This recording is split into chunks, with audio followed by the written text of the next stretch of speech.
What is up, you guys? Welcome to our very first stream of 2025, where today it happens to fall on one of our Genshin Series streaming days. And unfortunately, I had to push it back because I didn't know there was going to be an update today, or whenever this update was. I don't just leave my PS5 on, so stuff doesn't just happen. Anyways, so the update was taking its sweet time. So there's a little bit of a delay, but it gave me good time to think of an idea, which is, for the start of the stream, we are going to react to the version 5.3 trailer. I know that it might have spoilers for the story, but I feel like I'm so far behind where the story is now that honestly it wouldn't be a spoiler because I'd still have no idea how we got there. So we should be fine on that. I'm pretty much hoping for some cool new characters and like new events that come, because a lot of the time they have those events that have like those fun side games and stuff, and I don't think I've gotten to do any of them yet, so I'm hoping to have something like that. I know it's going to be pretty story heavy too though, but yeah. So I'm going to play the intro, and then hopefully me playing the trailer actually works.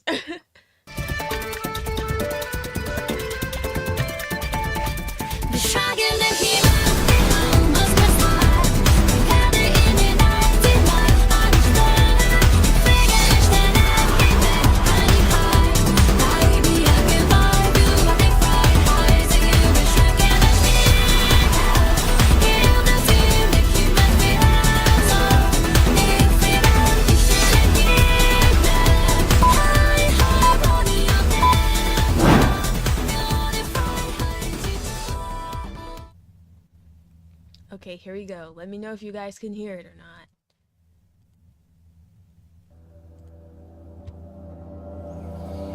魔人戦争の時代、リーウェには新山があった。そこにはトートという名の大きな木があって、生前に多くの罪を犯した魂はトートを越えられず、彼岸にたどり着くことができないと当時の人々に信じられていたの。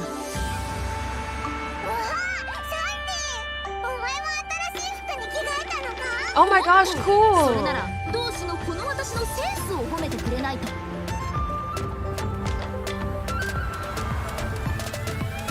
Happy New Year! こんにちは。私は陳玉の谷工芸品組合のライアンだよ。風を超える。 Her weapons are cool, I guess. ひらひら。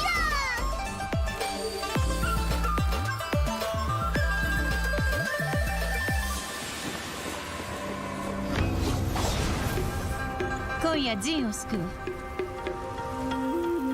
北条堂の秘宝で士気を焼き払う。その陣を敷くとなると代償として誰か一人の命を失うことになるんじゃない。これから先私に会いたくなったらこの梅の枝を見て。すぐ支度を終わらせて早く行こうぜ。 So it's very Hutao heavy. パイモン来たか。近道するぞ。ヘルメットをかぶって乗れ。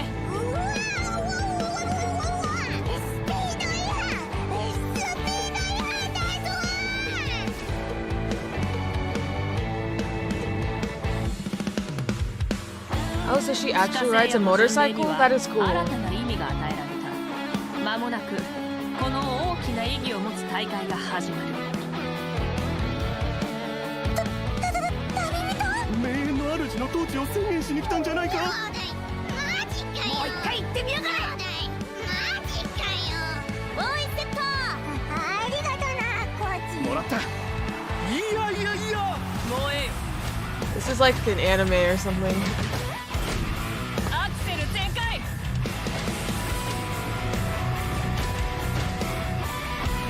She actually flies with a motorcycle. That is insane. 太陽の方向。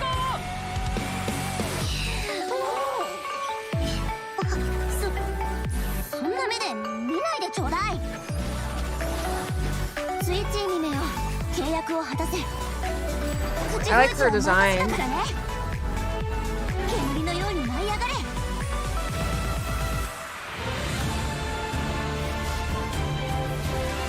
boss fight. I can't tell what element that is.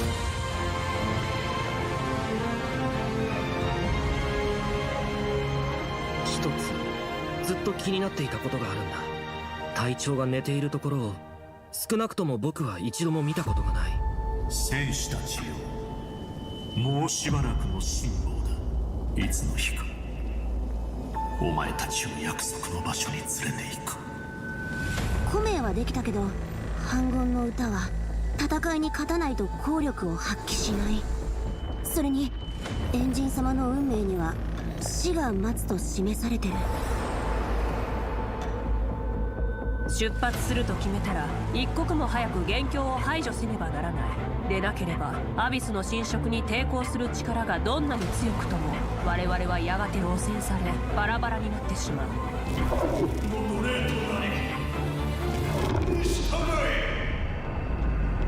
それは世界に見捨てられたという真の孤独よ。 Oh my gosh, this looks so cool.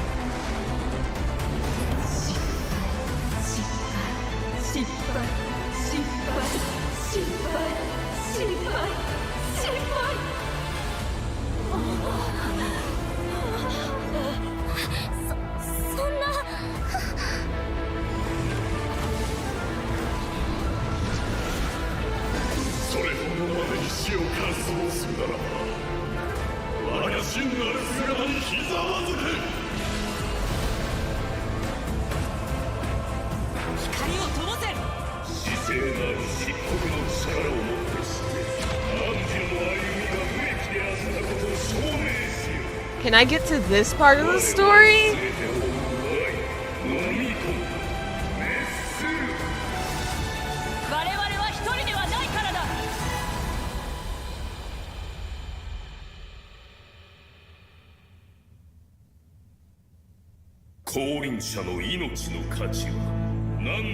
I know, right? It's so epic. 汝はその手で世界の希望を握りつぶした。この地がどんな結末を迎えるかなんて一切興味はない。 Wow.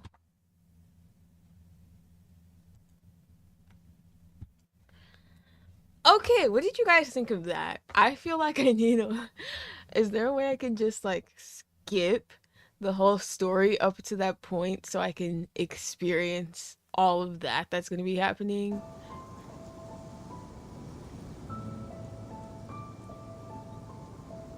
The stuff in Liu, I don't know. I didn't necessarily understand what was happening, but I am excited for Zhongling to get some more shine, since she's one of the better characters. I'm not a huge fan of Hu Tao though, so wasn't necessarily too excited, but I assume that whatever's going on there is going to be tied to like a big event and not necessarily anything story. Like, yeah, it was like a movie trailer. That actually makes me really excited to continue the story, to get up to that point. It still would take a while. By the time I get to that point, there will be something else going on, but it definitely gives me hope.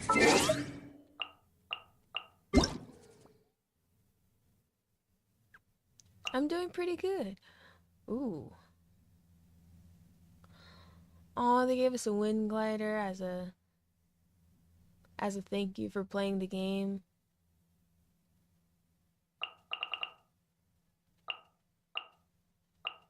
Yay, we got compensation for this. I don't know anything about the rest.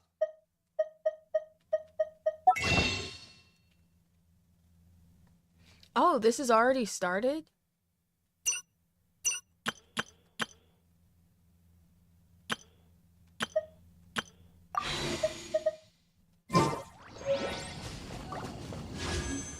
Well, who's on the banner? She's here on the banner? Oh my gosh. I don't know if I should wish for her though. I don't know if I should wish for Her or her, because I like both of their designs and they both seem like cool characters. I don't know, what do you guys think?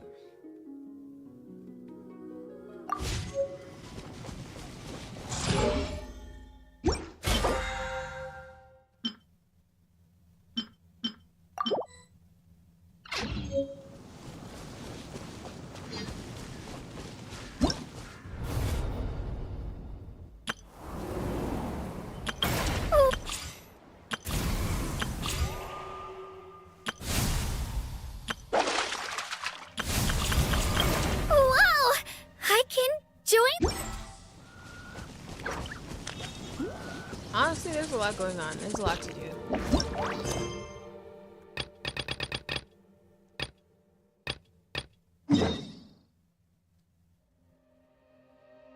Let's start with doing, like, an actual quest. Oh, I guess I should spend a little bit of resin first. The motorcycle lady. Oh, you know what? Maybe I should do a test run for them both and see who's the best, basically.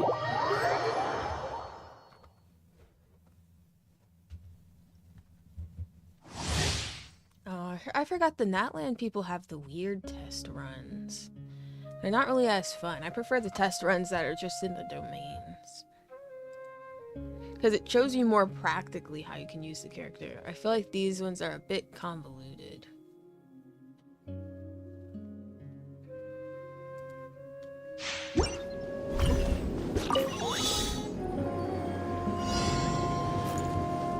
Her hair is super cool. Wrath from the sky!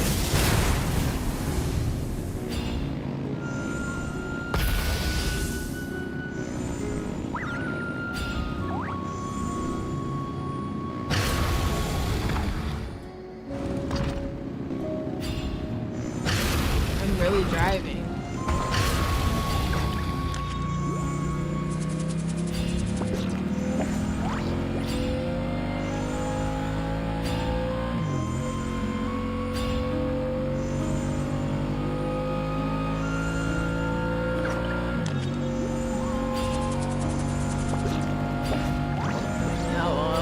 Well, speaking of Coco, one of my friends actually got Let's finish it. Grab the engine! some Coco mugs. Grab the engines!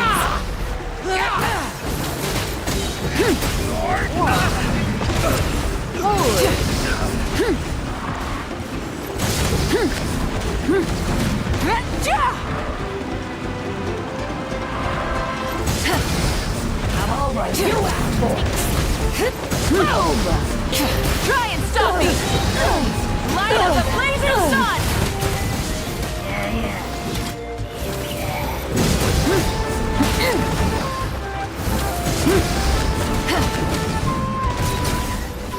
Okay, this lady Rise with the fights sun! crazy. Pyroclastic surge!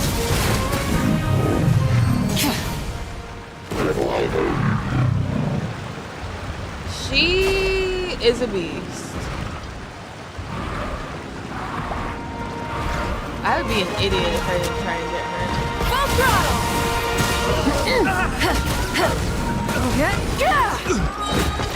Wrath from the sky!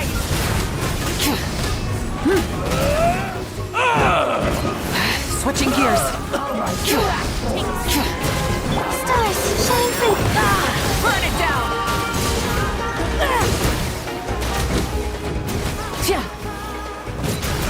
Try and stop me!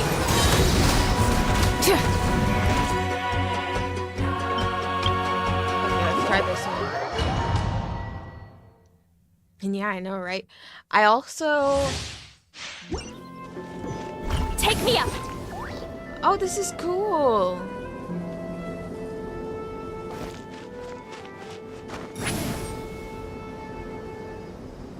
She floats on a pillow.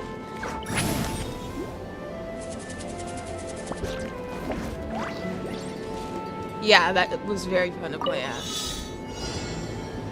How do you guys feel about Baldur's Gate?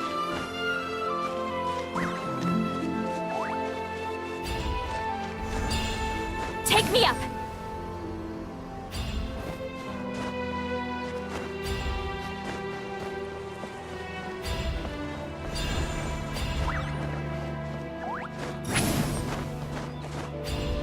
Show no mercy!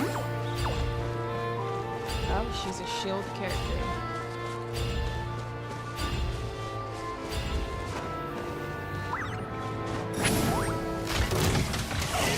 Yes. Watch out! Fulfill our pact! Keep lolling! Keep papa! Get him!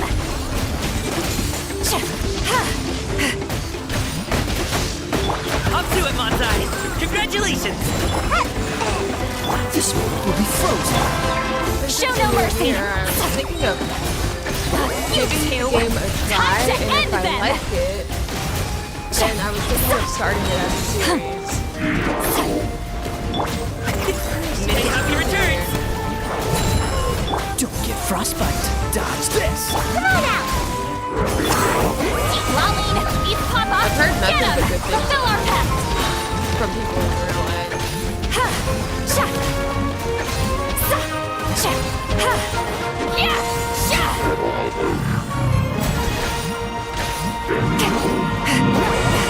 Suffer the wrath of Eastleigh! Show no mercy!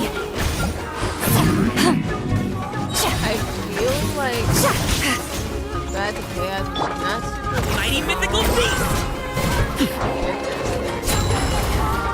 Alley-oop!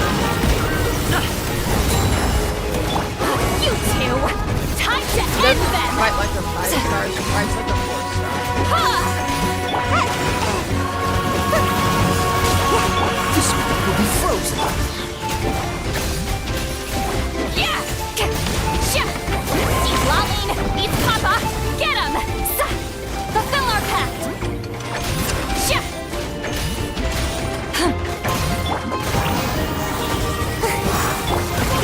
Many happy returns!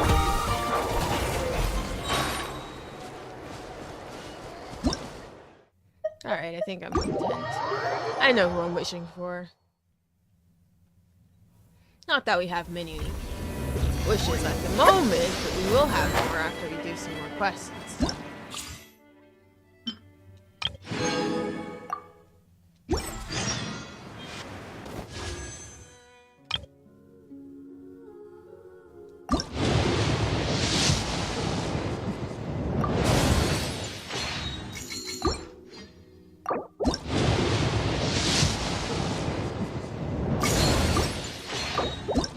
I really want to see what the Traveler's powers are going to be like, pyro-wise, because they're always like somewhat of like a... There's always somewhat similar to the Archon, but I don't really know how they could be with how she fights.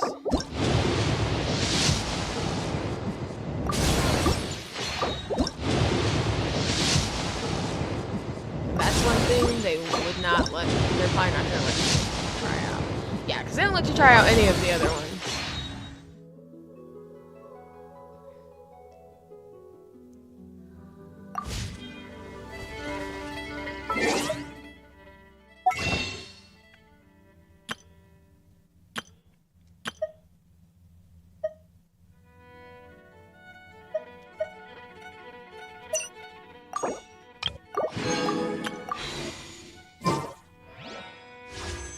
So it's like role-playing? Or is it just an RPG? I know you can create characters, and I know you can play with other people, but that's the extent of what I know for the most part. The way the story of Baldur's Gate 3 was explained to me was there's a worm in your soul, and you're like trying to get the worm out of your soul. It just sounds very bizarre. But normally that's a good thing.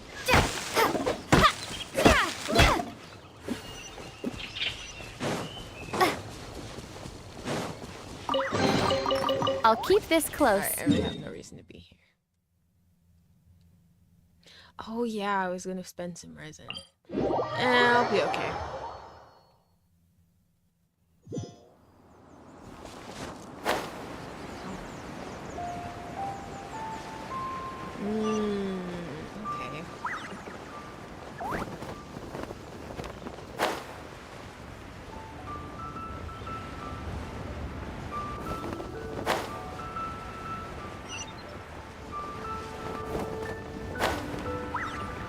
We need to finish this stuff quickly so we can progress as quickly through Inazuma as possible. I have gathered everyone here today to make an important announcement.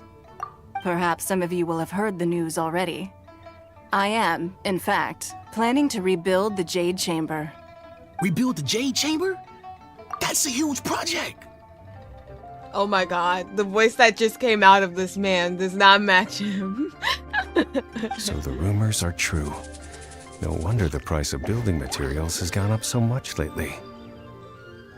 The Jade Chamber means a lot to Lady Ningguang.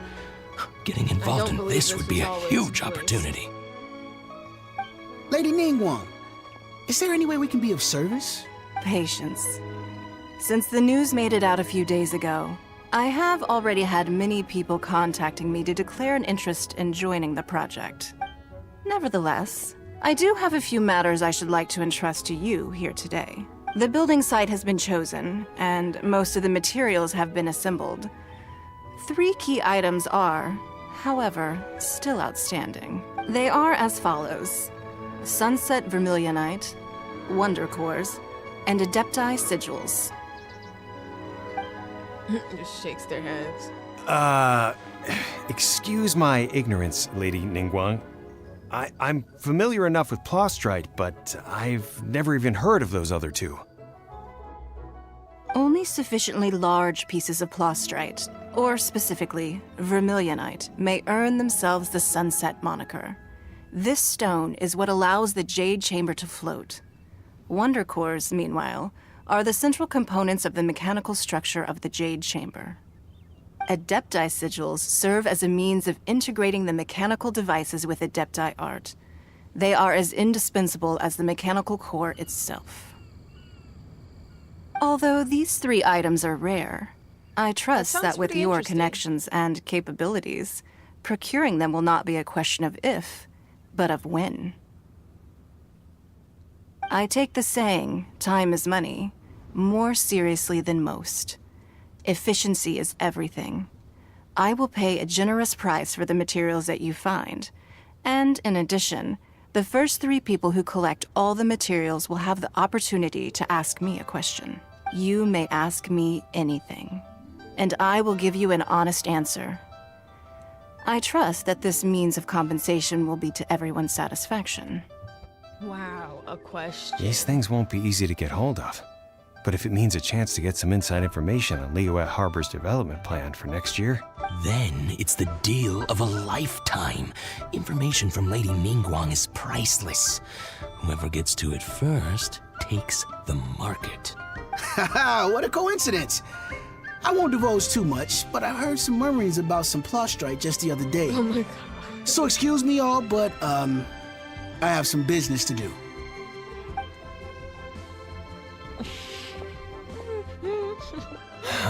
No. We better move quickly, or this opportunity will be snatched away from us. Ningguang's rebuilding the Jade Chamber? This is a huge deal! Let's get involved!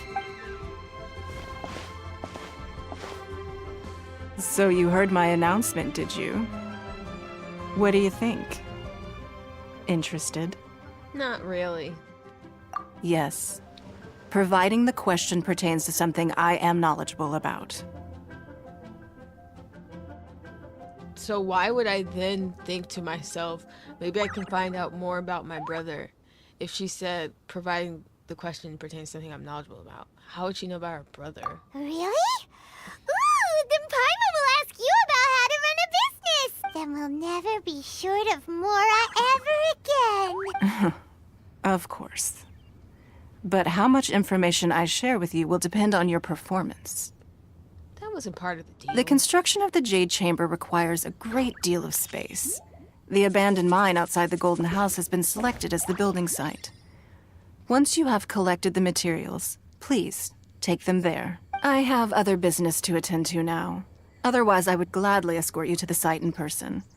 When you do arrive, please seek out my secretary. Remember, this is a race against the clock. A rare opportunity presents itself to you. Do not let somebody else snatch it from your grasp. Ningguang seems super busy. come on, we better get going. First, we gotta get out of Eugene Terrace. Huh? Look! It seems like there's something kind of fishy going on over there. Ma'am, you seem like an eminent and distinguished young lady to me. I can see that you're easily gonna win this procurement contest Lady Ningguang has set up. As it happens, Seriously? we have some information about the materials that I really think might interest you. Come on, let's find somewhere a little more private, and we can get down to brass tacks. No, I don't need it. Ah, don't be like that. Hey, come on, don't go! Why don't you stand there after her? Oh, right, yeah.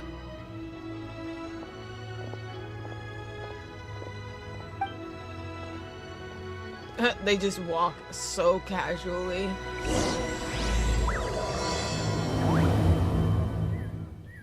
Did you hear that? They said they had some useful information. Information's just what we need right now. Let's follow them and see what we can find out.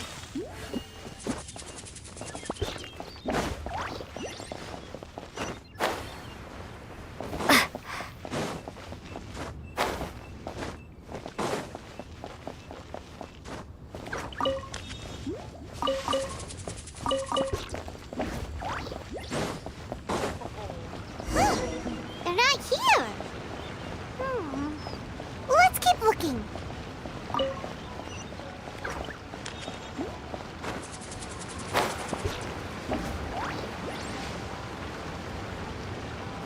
Wow, they followed her pretty far.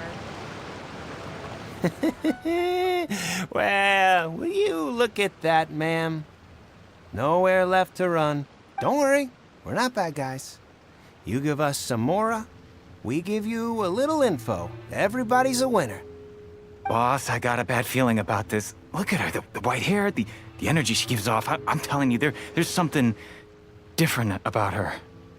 What if she doesn't want to do Ningguang's contest? So what? She's loaded. How are we ever going to repay those gambling debts if we just let money walk away from us, huh? I've already told you. I don't need your information. If you still can't grasp that, I'm happy to repeat it in a way that won't be so easy to forget. Come on, ma'am. You seem like an intelligent lady. I shouldn't have to spell this out to you. It's not about whether you need the info or not, okay? It's about you taking out your money and handing it over and nobody getting hurt. I won't. No more excuses! Oh my gosh. Okay. I know you have money. I saw you. Yeah, I saw you. Strolling into Leo Lee Pavilion, ordering a table full of food, and only taking a few bites. Then Shinyue Kiosk, then Wanmin Restaurant. Same story each time. You order all the signature dishes, take a few bites, then you're on your way again. Well, that's just wasteful. How could you afford to be so wasteful if you weren't from a rich family? And since you're so rich, what's the loss to you in giving us a little spare change, huh? Pretty convincing. Master warned me not to lay a hand on anyone in Liyue Harbor. But here we are. Perhaps... yes. Let's call it fate.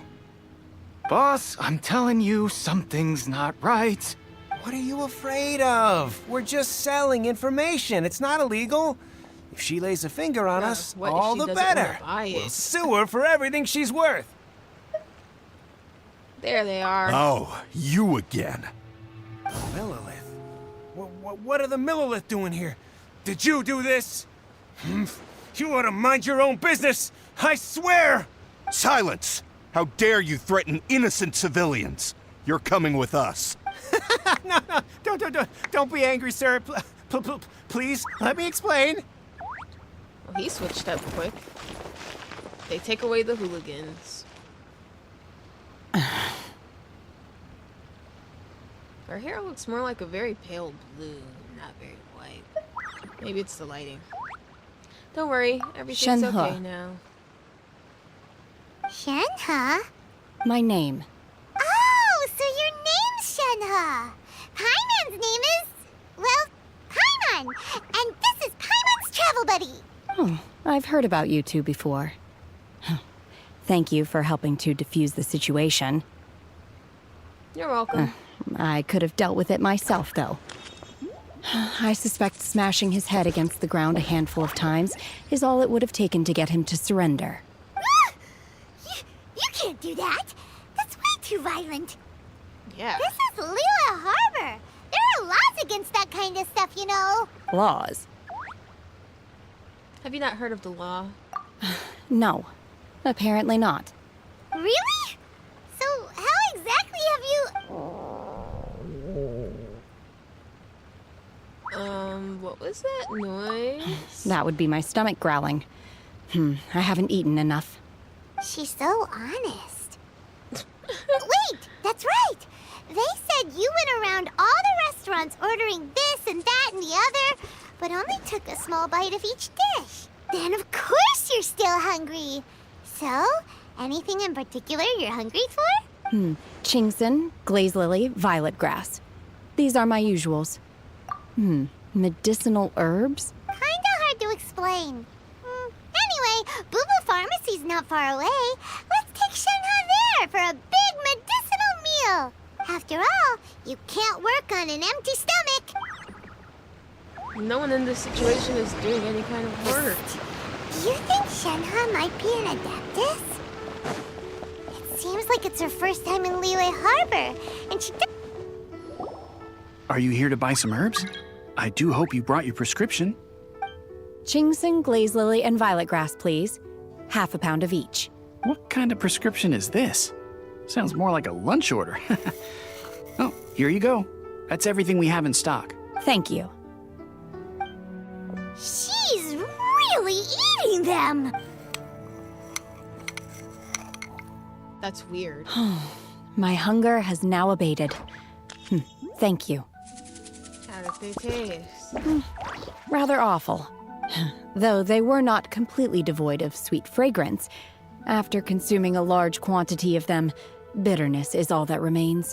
So, how come you chow down on these and barely touch the restaurant food? If Paimon had enough Mora, Paimon would go to the fanciest restaurant in town and order a whole table of food and eat it all in one go.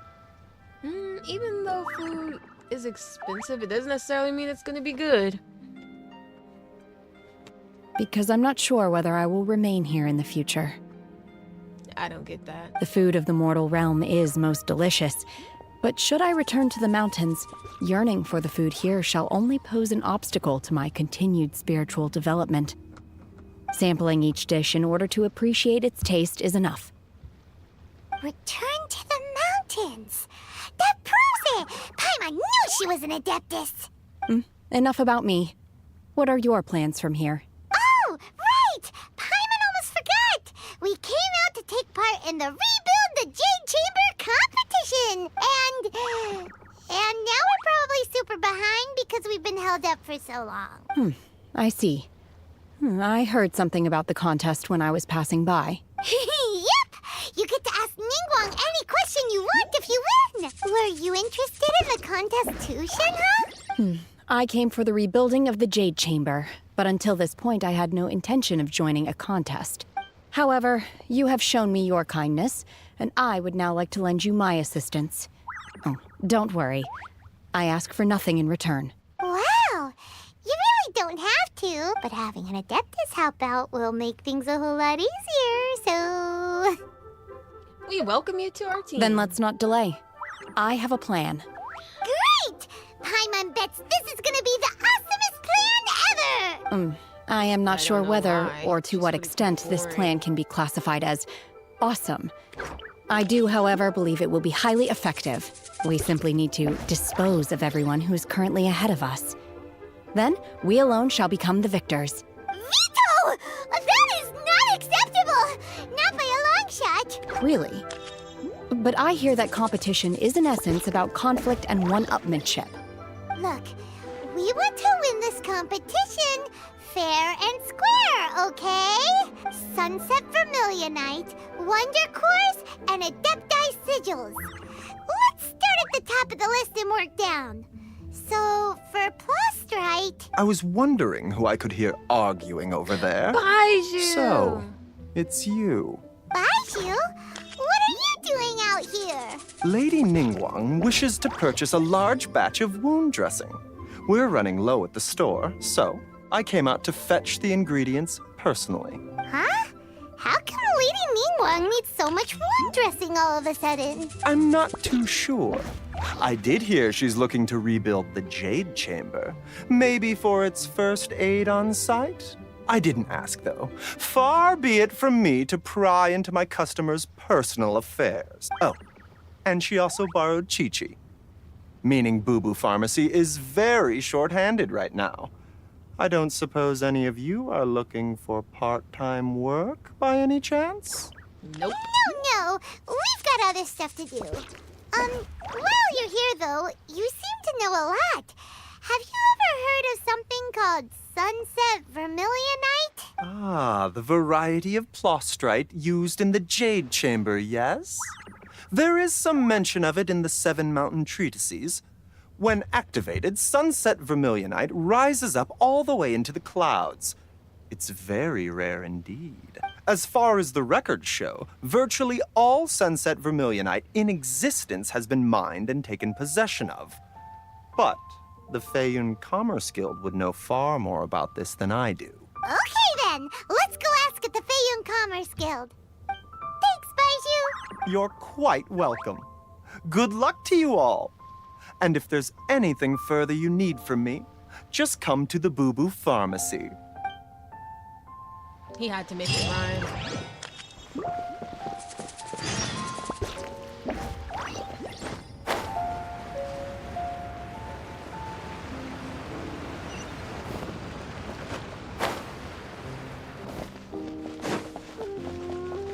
I feel like this is gonna be a wild goose chase again.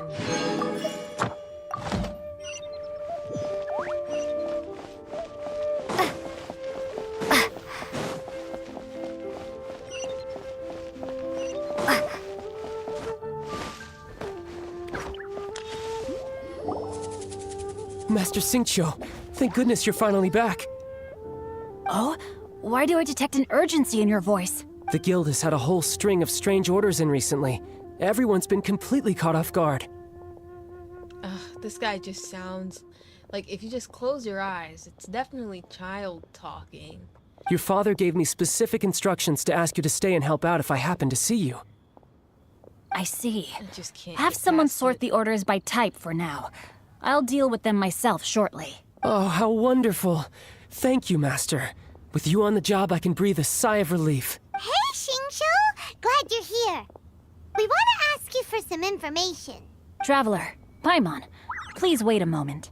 Shu, I need to entertain some guests. Please continue with your work for the time being, and we'll discuss the matter of the guild's orders in more detail later on. Understood, Master Xingqiu. Then I will leave you in peace. I wasn't counting on finding you here today. What's going on? And how, pray tell, may I be of service? Xingqiu, have you ever heard of Sunset Vermilionite? Oh, I see.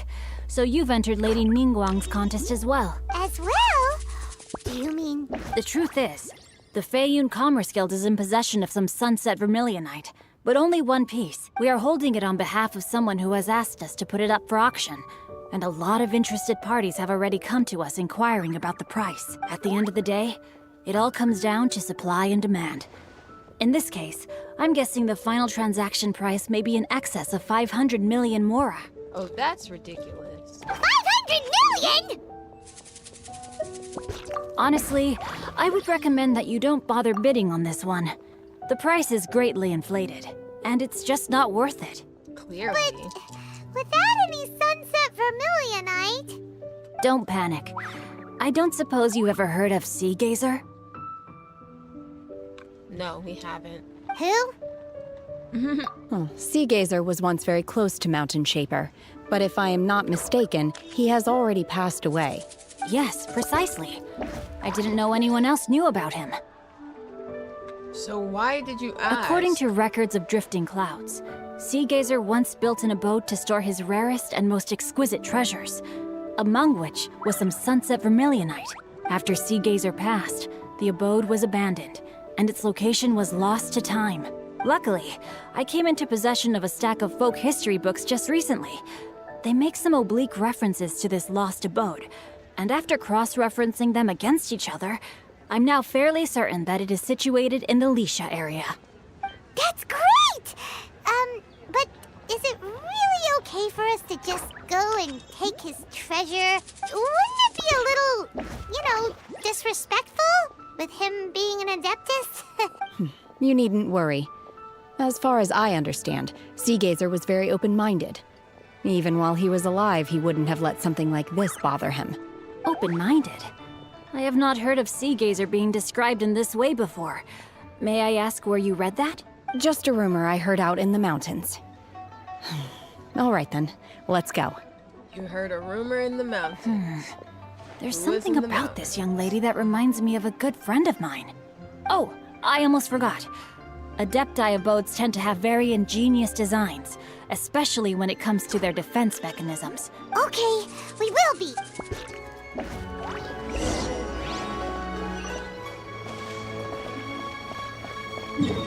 I see no point in being secretive about the fact she clearly has a connection to Mountain Shaper. Or Mountain Carver, whichever he's called. No reason to keep that hidden. I don't really think anyone would care.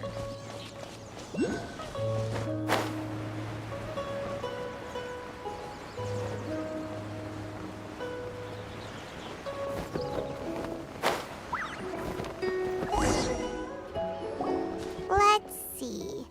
Shincho said it should be around here, but Paimon doesn't see anything.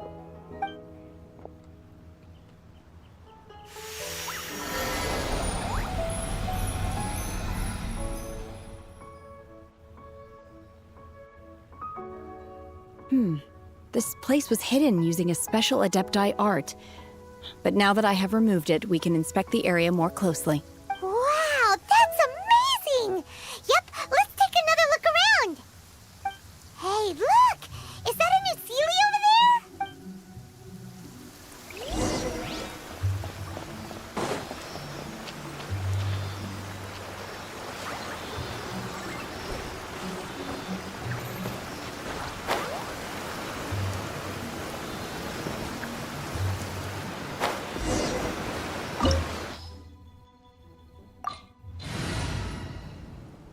He'd fire, Geo, and Cryo. Huh. I think we'll be okay.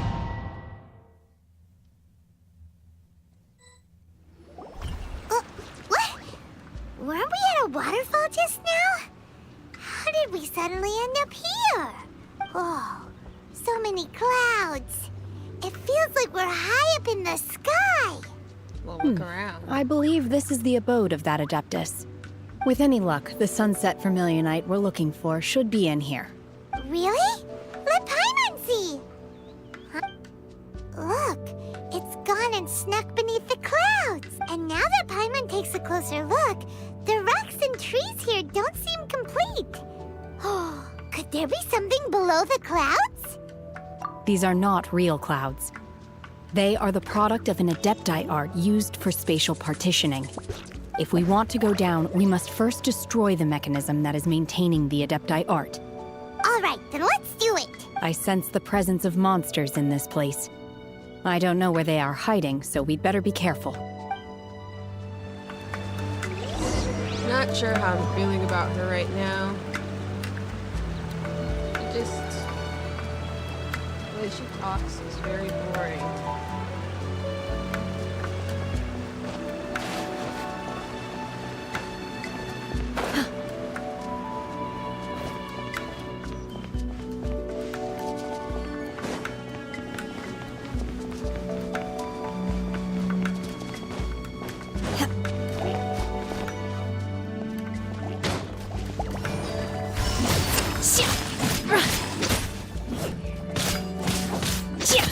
Unleash!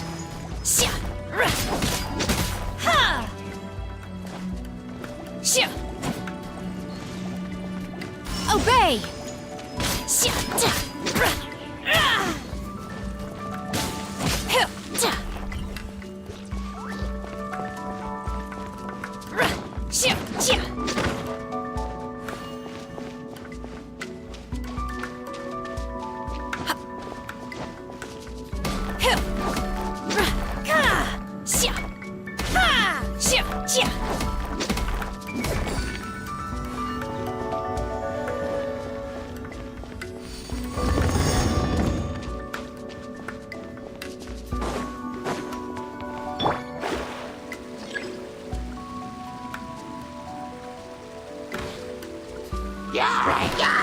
Beholden to destiny, written in the stars.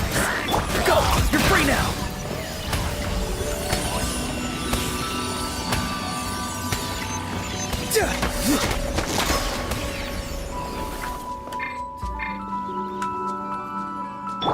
The music is super relaxing.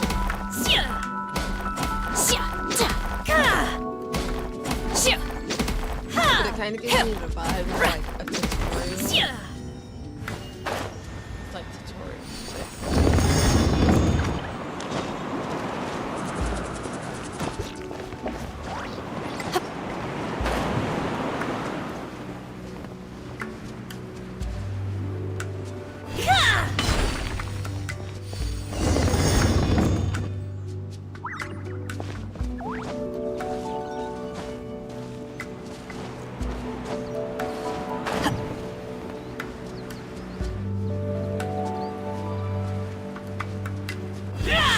It appears that we've been taken for intruders. This time, why not allow me to take care of this? Shadows of fate. At the frying pan, into the... Manifest! Unleash!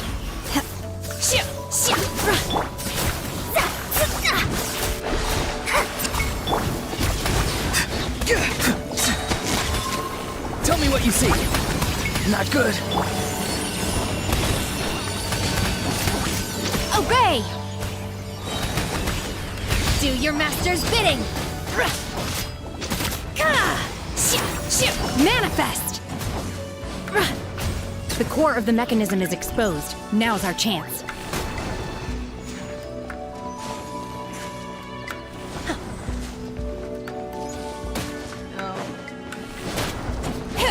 Unleash! Manifest!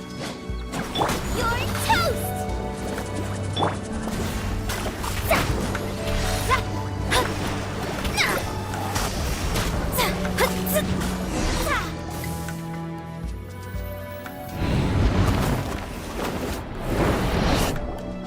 Whoa! We're gonna fall! My reckoning. Let's go. Seriously? Is everyone okay?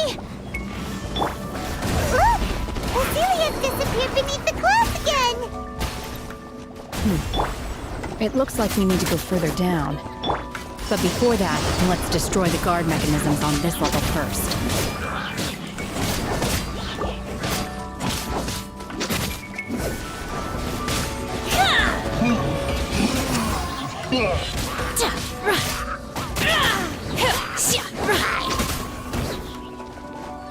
Propagate!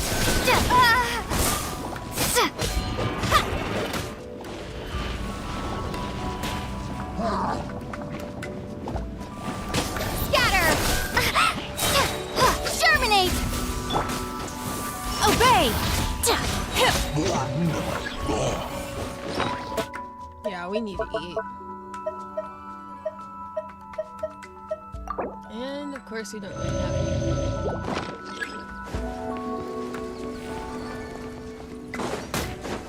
Manifest! Cryo incarnate! Obey!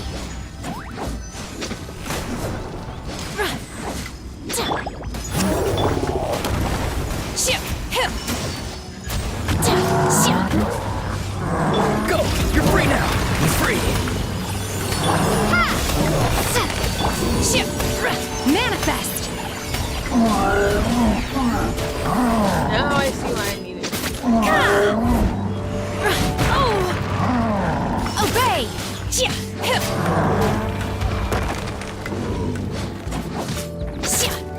At the frying pan, into the propagate! Not too far now.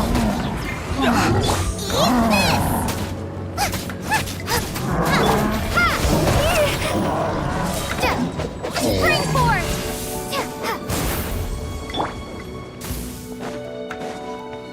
Manifest! By ordinance divine!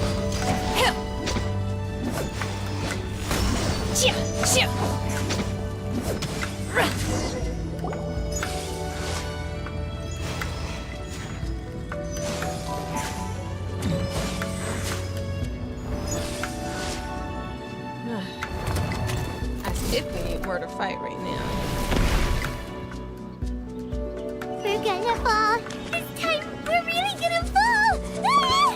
Last time we fell, he died. Luckily, there was a pool of water at the bottom.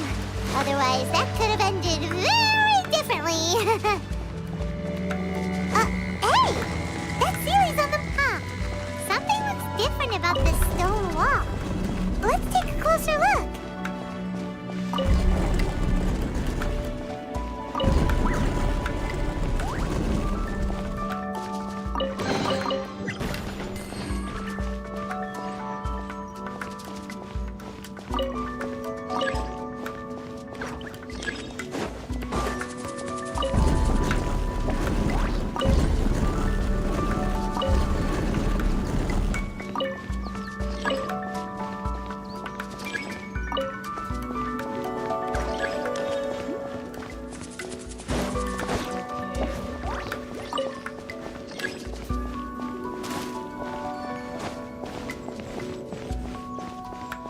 Maybe there's another one of these small things somewhere. Yep, there it is.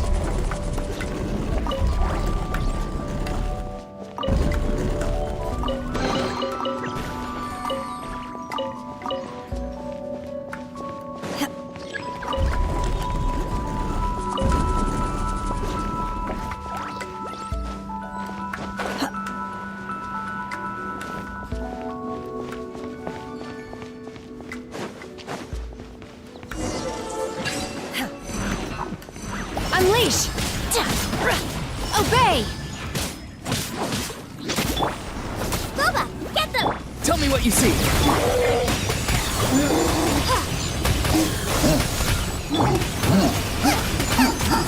Free.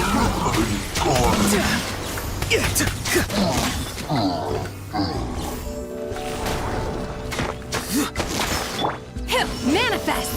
Obey! Propagate! Delve into destiny, nice and spicy! Manifest!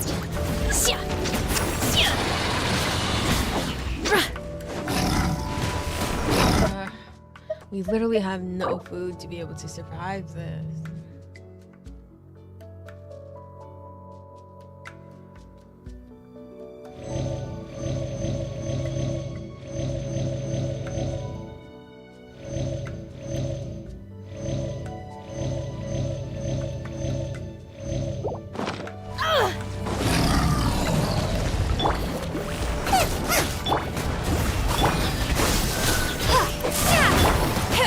Obey! Germinate! Out of the frying pan, into the fire! Unleash! Manifest! Cryo incarnate! Go! You're free now! Farewell! Scatter! Nice and spicy! Let me scribe!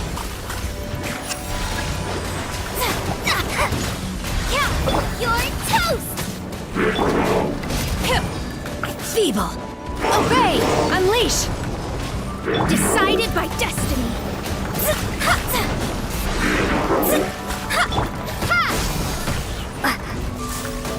Not too...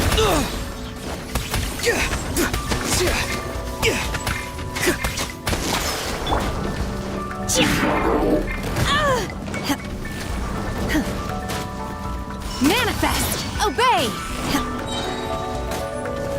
Do your master's bidding! My curse! To there. Scatter! Tell me what you see. Spring forth! Written in the stars!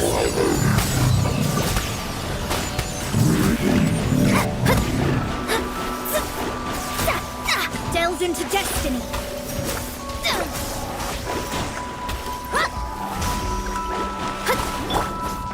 Out of the frying pan, into the fire!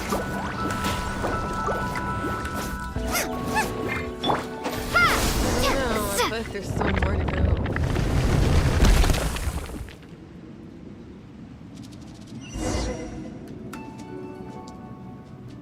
We are literally literally all on the brink of death, except John Ning.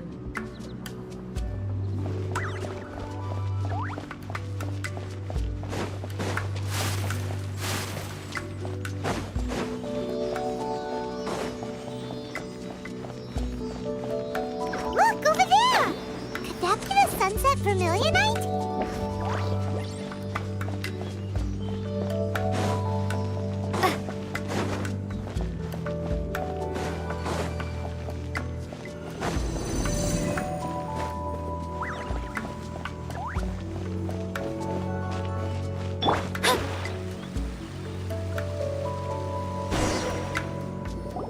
Is this it? Is this the sunset vermilionite? It's so huge! That's true, but then again, why isn't it floating? Plaustrite doesn't float until it's activated. It may look different from most ordinary stones, but it weighs around the same amount. Only after being activated does Plaustrite reveal its true nature. Breaking Wow, Shenhe, you seem to know everything about this. only because my master is fond of chatting about these things.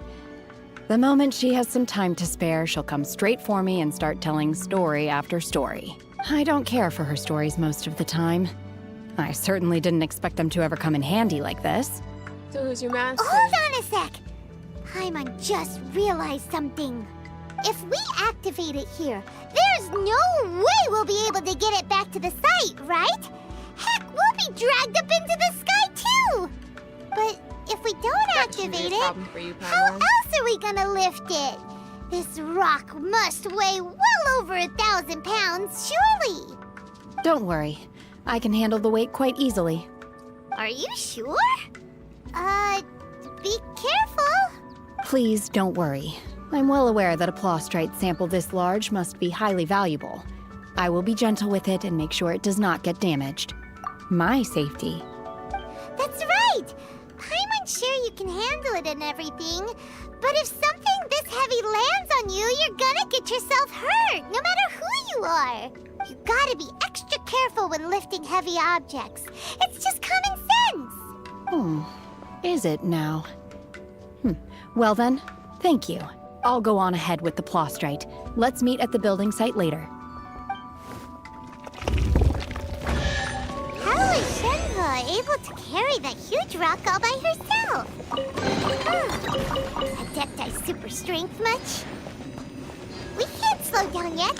Let's go meet her at the building site.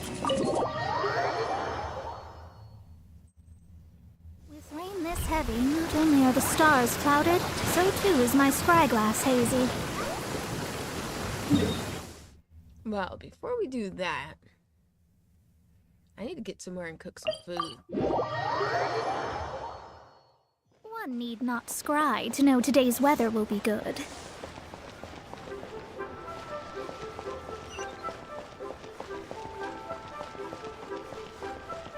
I mean, hey, Paimon wants to know how to run a business.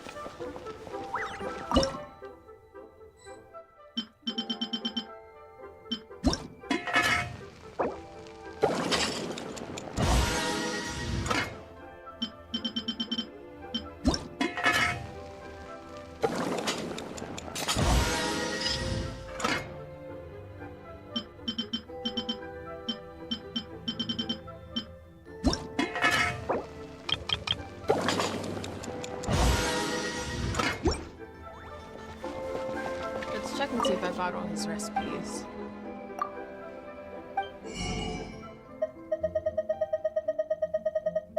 Nope, not even close.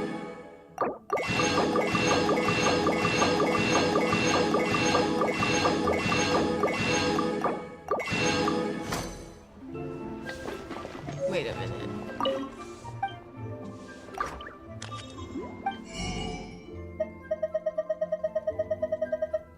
Ah, it does say squirrelfish. I was like, did I actually just see that?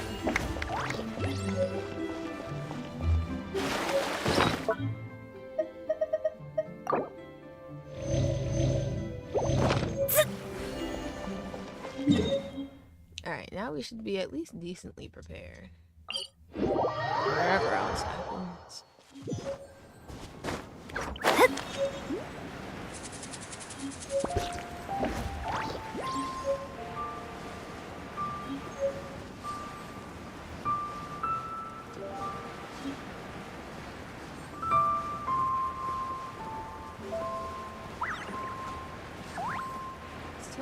relaxing.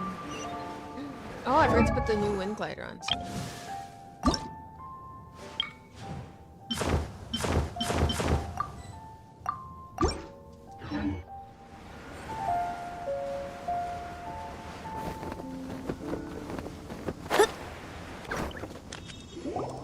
Oh my god, I can't believe my eyes. How can she lift that massive rock all by herself? She's gotta be one of those Adepti, surely. Oh, mighty Adeptus, please give me your blessing so that in the coming year I may reap a more bountiful salary. This is top tier in size and quality, and the condition it's in is quite simply immaculate. Congratulations, this item is approved for submission. I'm going to award you full marks for the Sunset Vermilionite item. May I take your name? My name isn't important. I'm not even here to compete. You had no trouble telling I was us just your delivering first this name. for some other people. They should be here any minute now. Shenhua, and Ningguang's little helper. Ah, so you're the ones behind this. No wonder. The rarest talent turns in the rarest plastrite specimen. But I have to correct you on one point. It's not helper, it's secretary. Okay then, Miss Secretary, what do you think of the rock we found? Pretty amazing, right? In truth, it is the finest piece of plastrite we have received so far. If everything goes according to plan, we will use this piece in the foundation of the Jade Chamber, which will enable us to proceed to the next stage of construction. As a side note, Lady Ningguang has rented some dwellings in the nearby area to serve as accommodations for the contestants. If you need a place to rest, you are welcome to stay there. Now, please excuse me. As you can see, there is still a lot of work to do on the building site. Shenhua, just now on the way over, pretty much everyone was singing your praises. Oh, really? What kind of reaction is that? So strange. Aren't you happy about it? Whenever Paimon gets praised, Paimon can't help but hold their head up high and break into a big smug smile. I've had similar compliments before. They call me an Adeptus, treat me with great deference and respect, as if I'm set apart from the common folk. Yeah, 'cause that's how Adepti are. At least the ones we've met are pretty unique and reclusive, too. Way different than normal people.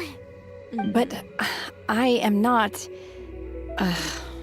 Shenhua? I'm fine. I've been exerting myself quite a lot ever since we set foot in that abode. Well, Byron said that there are some makeshift hotels we can use, right? Let's go check in and take a rest. No need. I simply need to find myself a secluded place in the wilderness to sit and meditate in silence. You can't do that. It's dangerous out in the wild on your own. When you're hungry, you go eat something tasty. And when you're tired, you go lie down in a nice, comfy bed. All right? Seriously, don't punish yourself like this. Okay. If you insist. Great! Now we're talking. Let's head to our hotel.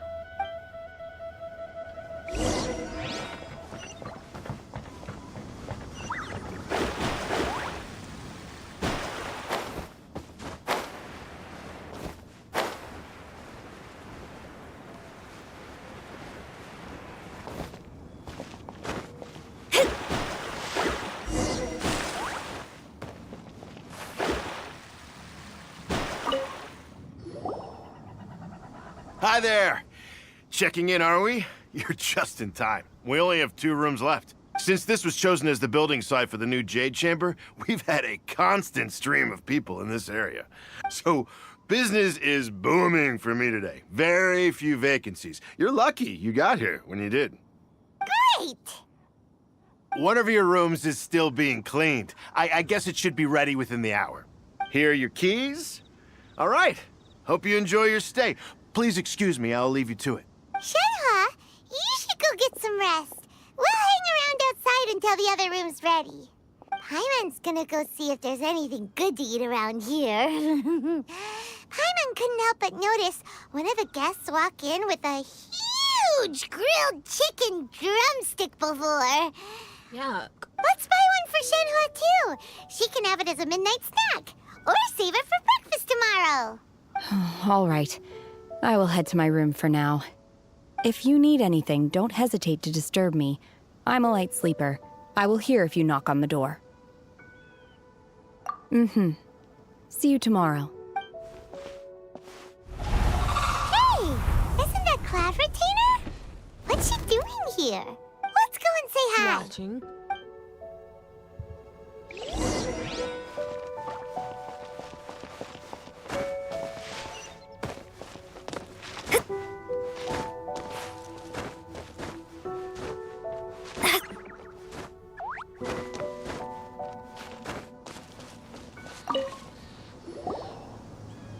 One trusts you have met Shenhe.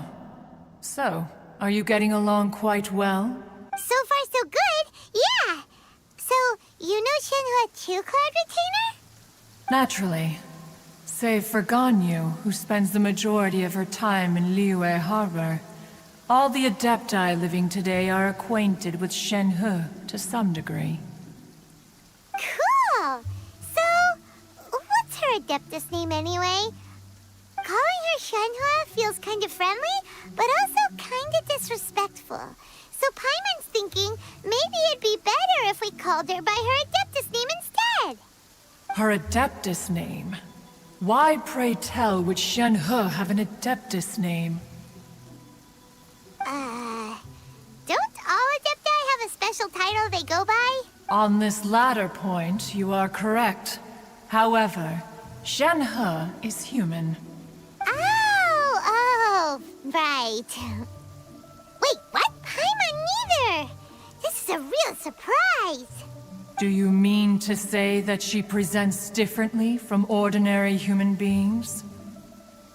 Well, to start with, her problem-solving methods are extremely direct. Ah, yes. She was like this all those years ago when one first met her. One first found Shenhe by chance in a cave. One was passing by and sensed the presence of a god's remains. Being of an ever-vigilant disposition, inside was Shenhe, then aged around 6 years old. In her hand, she held a dagger with which she was confronting a monster that was the god's remains incarnate. That sounds so dangerous. When one arrived, she had already been locked in confrontation with this monster for several days.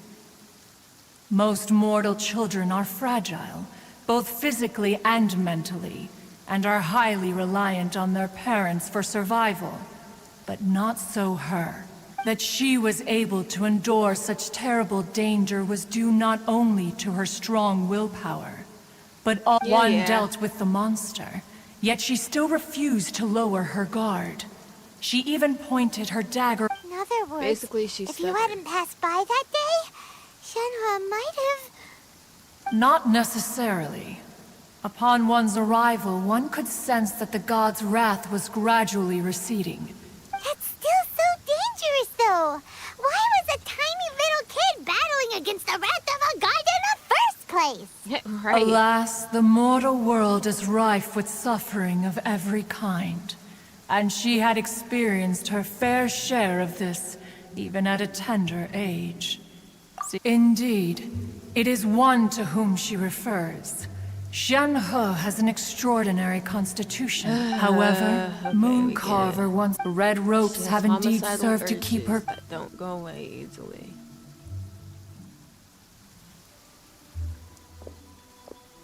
It is only by fate that people's paths may cross. Oh, now Paimon gets it. You came out here to check up on Shenhua because you were worried about her, didn't you? Huh. You dare draw such a facile conclusion on the nature of one's present excursion? Incorrect. The true Ningguang once made a bold assertion that this is to be the era of the... If she handles it, let us conclude our conversation here for today. So, Shenhua isn't an Adeptus after all. Adepti. Oh, no wonder she doesn't like being treated as an Adeptus. Yeah, every sentence was very stretched out.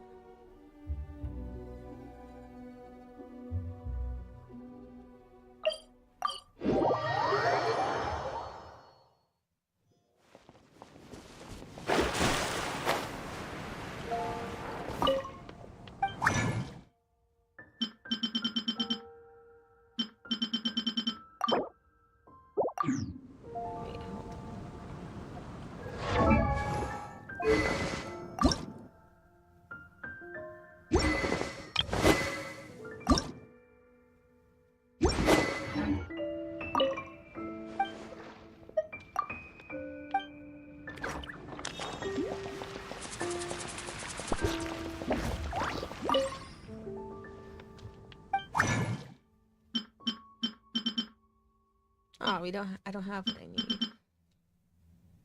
Okay, I just won't craft anything.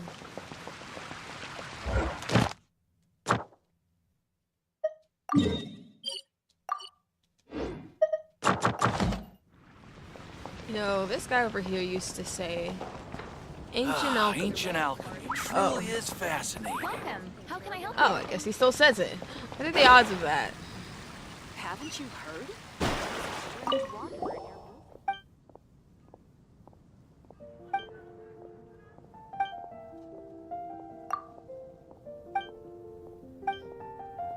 Oh yeah, I have that fishing quest. Ad Astra Abyssosk. Thank I'm you just for here completing. my rewards.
My reckoning. Okay, I didn't have enough time to bring up my paraglider. Well, my wind glider.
Scry the sky.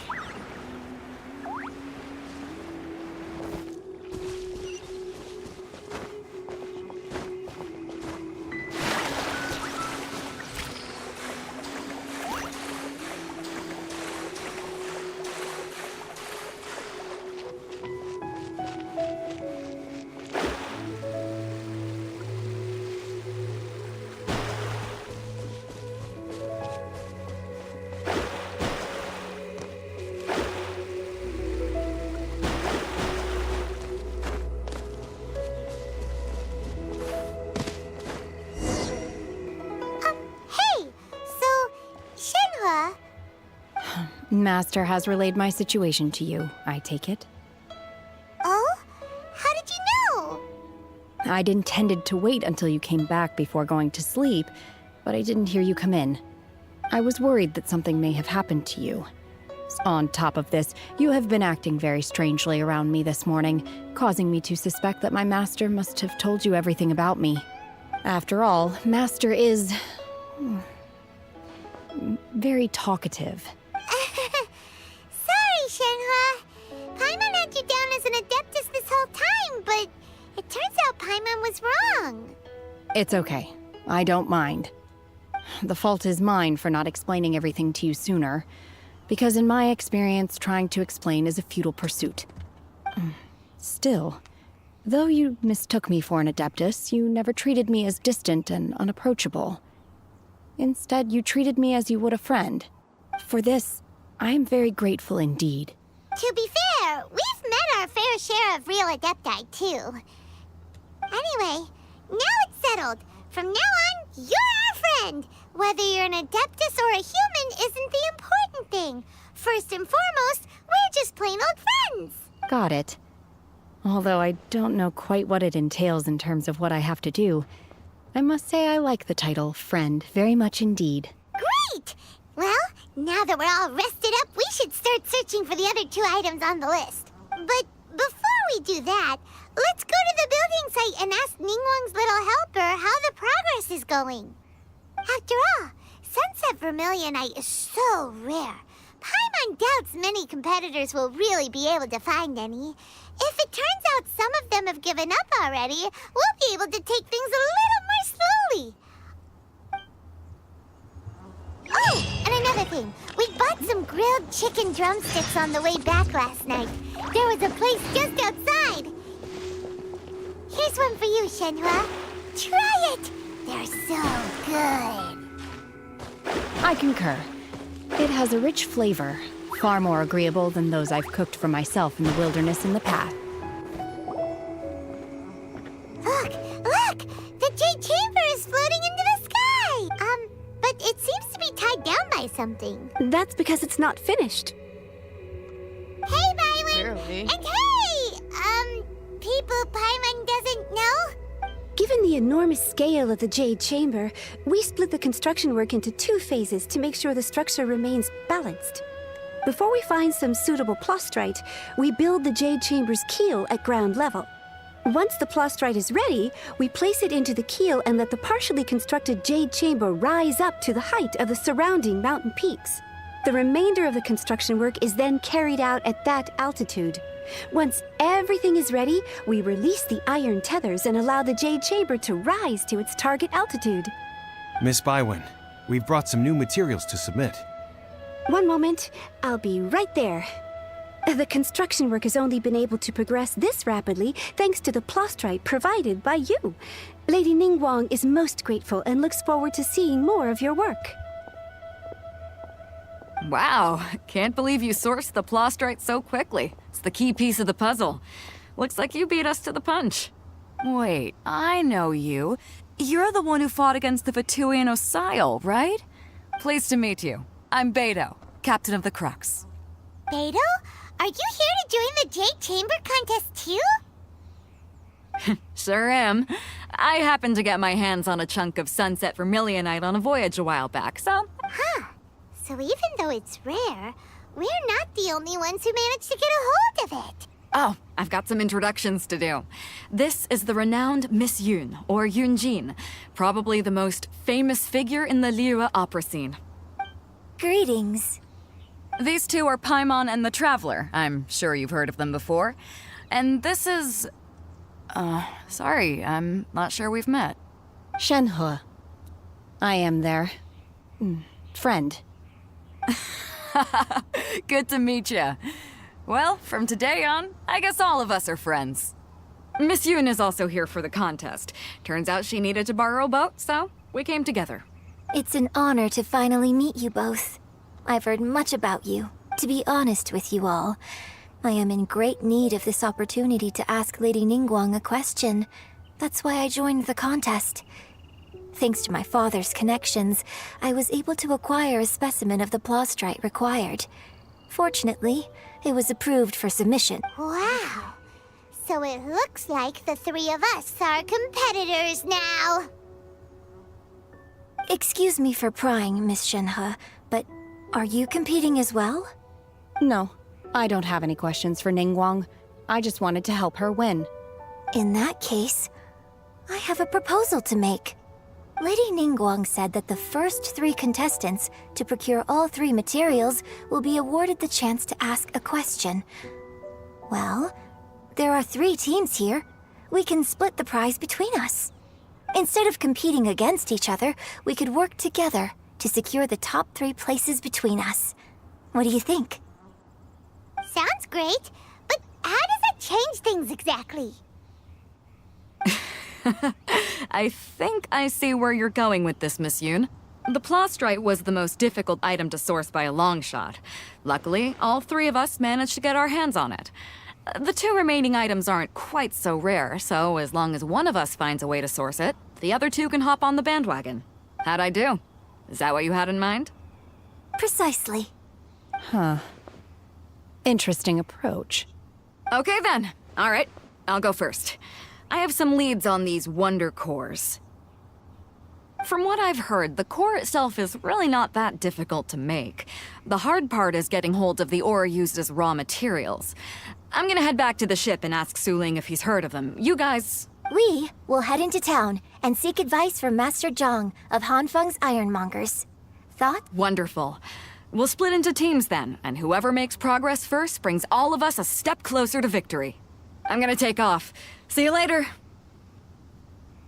Okay, let's go!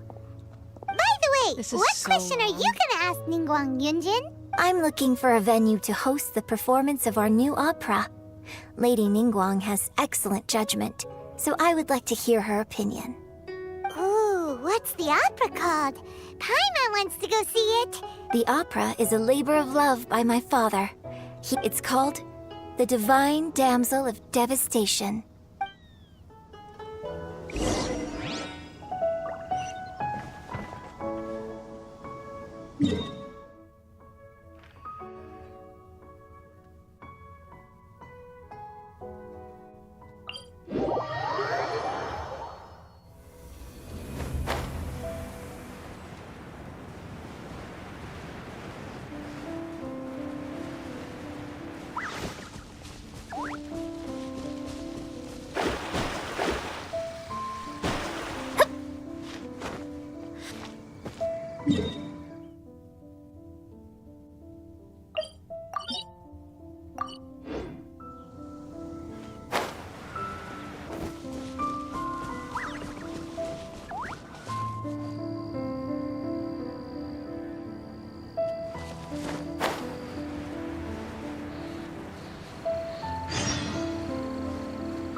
Okay, the map is confusing me. I keep thinking of that resin thing is the waypoint.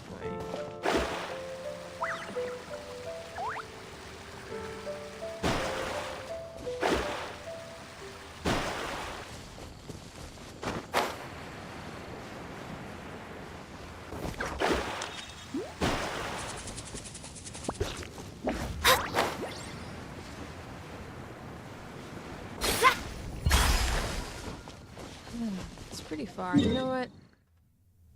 Yeah, that's fine. Because I'm way too far.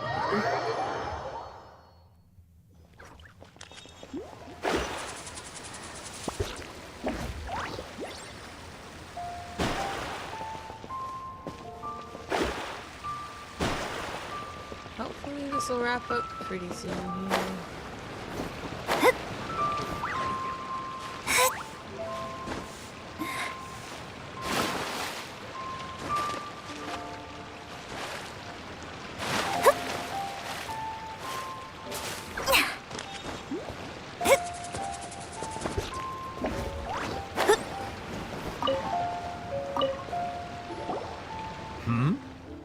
Hello. Are you here for something off the shelf? Excuse me, Master Zhang. We were wondering if you'd heard of something called a Wonder Core. Of course I have. Sorry, who's asking? My name is Yunjin. Perhaps you don't know me, but I believe that you forged some weaponry for my father in the past, for stage use. Yunjin? Stage use? Oh, so you must be Miss Yoon. Sorry, my brain's finally caught up. It's not used to doing much beyond bashing a hammer all day. So, you're here to ask about Wonder Cores, huh? As it happens, I do know how to make them. Matter of fact, I made some for Lady Ningguang. The types of ore needed to make Wonder Cores are a little hard to come by. Lady Ningguang supplied them herself last time. I don't suppose you've brought any yourselves? No? Nope. We were gonna ask you what kinds of ore we need. Sure. Well, you'll need two kinds. Star Splinter Iron and Subrosium. If I remember correctly, Lady Ningguang sourced her Star Splinter Iron from the Mount Tianheng area. They say it resonates with visions. It could take some work, but if you stick with it, you'll find some eventually. As for the Subrosium, though, that's trickier. I'm really not sure. Sorry. What I've heard is that the people around Mount Tianheng have some sort of magic trick that can pinpoint the location of the stuff. Of course, it's probably just hearsay. If you want my advice, start by looking for Star Splinter Iron around Mount Tianheng. Mount Tianheng. Interestingly enough, the story of the divine damsel of devastation also takes place on that mountain. I hear the view there is quite spectacular. A favorite destination of the Adepti, in fact. Perhaps it can give me some inspiration. Let's not delay. We should head straight there.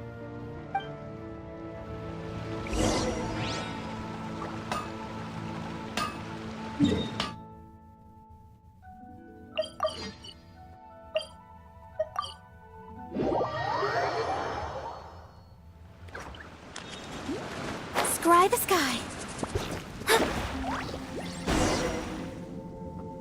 I came to Mount Tianheng once with my father as a child. I remember it being such a long climb that I could barely feel my legs by the time we reached the top. This is quite a trip down memory lane for me. Look at these majestic, towering peaks and the gently flowing streams. It's like setting foot in paradise. No wonder the legend of the divine damsel of devastation is said to have taken place here. The divine damsel of devastation is your upcoming opera, right? And what's the story about, though? It's the story of a girl becoming a hero. Oh my god. Cool! A hero story? They're Paimon's favorite! The legend first arose in this area. It is said that there used to be a prosperous village on the mountain. In that village, there was a loving couple who were completely devoted to one another. One day, a terrifying monster appeared. The wife was out collecting herbs and was captured by the monster. Her husband was so distraught at the news that it broke his spirit and drove him to madness. The vile and vicious monster told the villagers, "If you want to live, you must sacrifice a child to me." What a nasty piece of work! Paimon sure hopes this monster gets put in its place! But the monster was so terrible and so strong that all within the village were terrified of it. Just while they were discussing whose child would be given over to the monster, a little girl suddenly stood up and came forward. No! Don't do it, little girl! Unbeknownst to anybody else, she was concealing an exorcist's blade. She approached the monster's lair, feigning fear and trepidation. When she finally arrived, she courageously drew her sword and entered into a fierce struggle with the monster, from which she eventually emerged as the victor. Her extraordinary abilities drew the attention of the Adepti, and they took her as one of their own. Her story became the stuff of legends.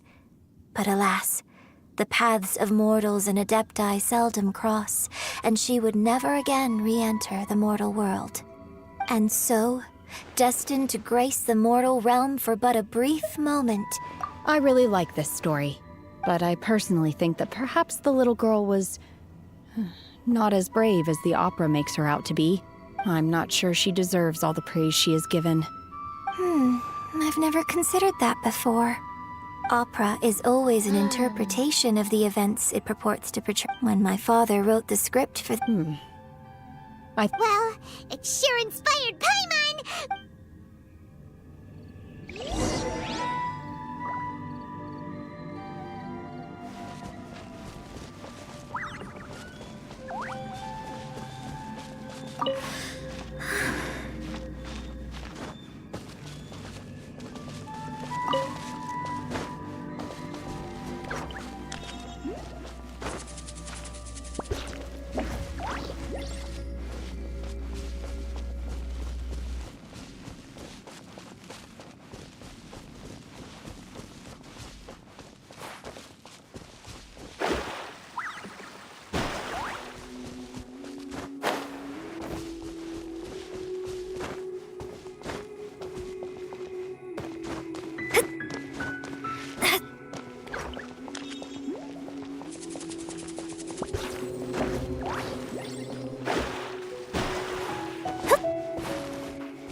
Okay, I'm confused. The waypoint is right there, but I don't... Oh, maybe... at the top of this?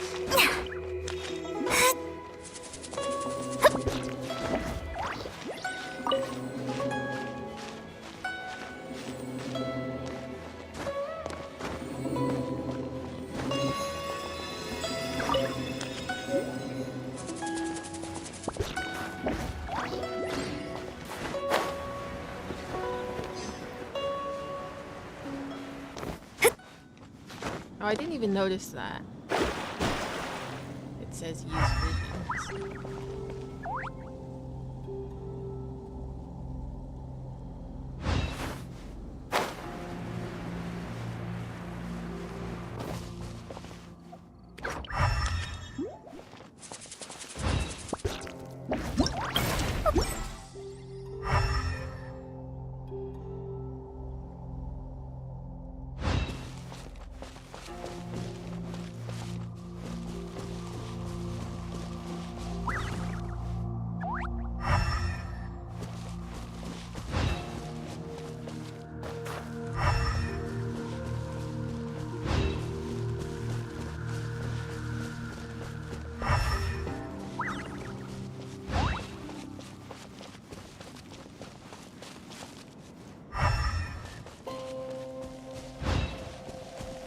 Not helping.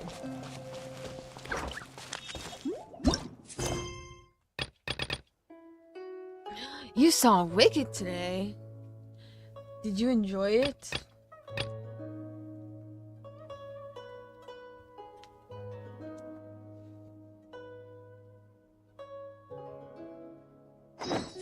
Astrologers must rid themselves of material desires.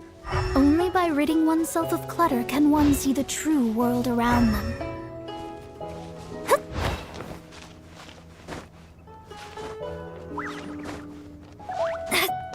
See, I told you.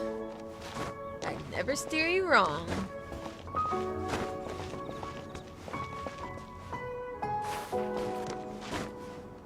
One of my friends got me a Glinda Squishmallow.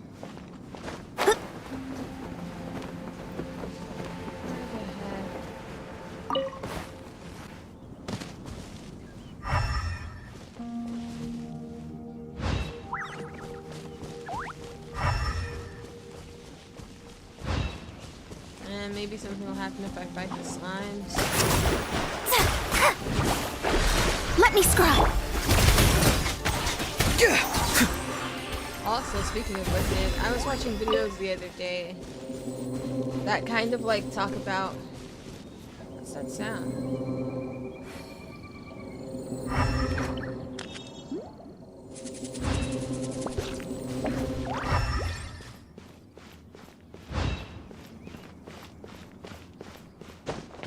Anyway, that talk about what might happen in part 2. Anyway, so I'm super excited for it. Oh, it's up there. Now, who would have expected me to find that? This should be enough Star Splinter iron. Now we just need to find that Subrosium.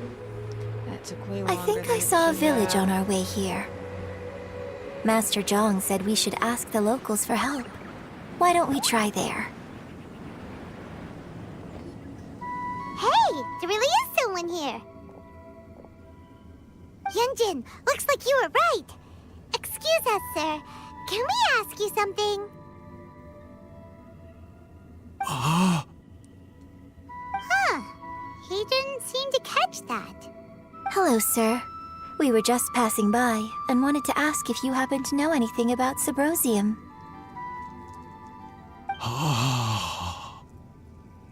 What is he pointing at? Is he trying to tell us to look for clues in the village? Well, whatever. Guess we're on our own here. Shenhua, Yunjin, let's have a look around. Sorry, you can go ahead without me. I'd like to have a word with this gentleman. If that's okay with you, Uncle Mingjin. It's... Shenhe. Shenhe. You're alive. The rumors were true. So, all these years? I'm sorry, I don't know how to find Subrosium. Why did I but I think teleport you back can there? find some information in the village.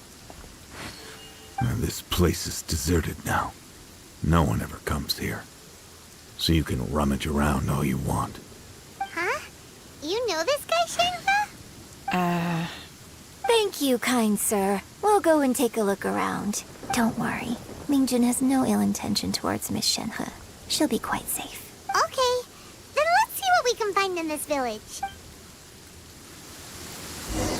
So we're just gonna ignore the fact that he was randomly pointing at things.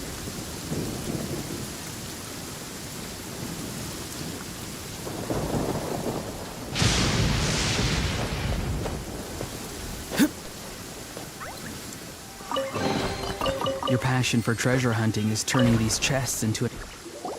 Huh. What's this?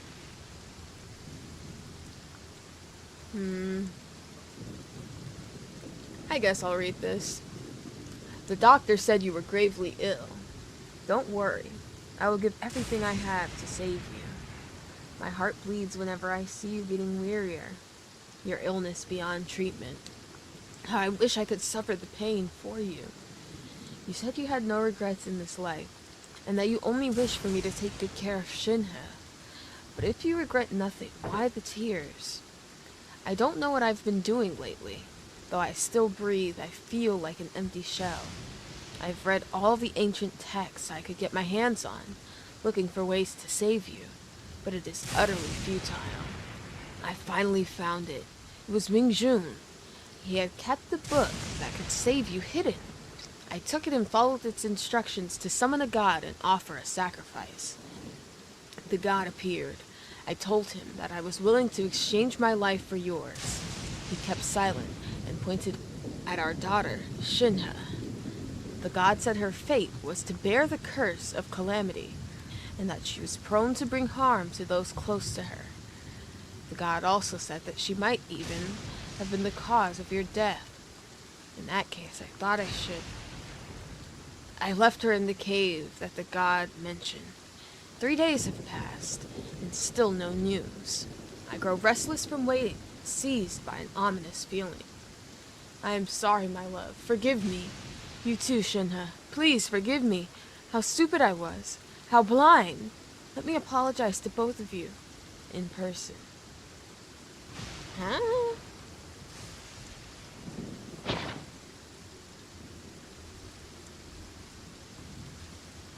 I don't get it. So they sacrificed Shinhe for what reason? To cure an illness that didn't end up being cured because the person died? I don't know. So, Shenhe is the divine damsel? Now that I think about it, she does behave rather like an adeptus, and she is about the right age. So that's why I've been getting the strangest feeling whenever I chat with her. I should have noticed it earlier. According to this text, the divine damsel from the opera was actually the daughter of the loving couple. And she didn't volunteer. She was sacrificed to the monster by her own father. Oh wow, so I was right.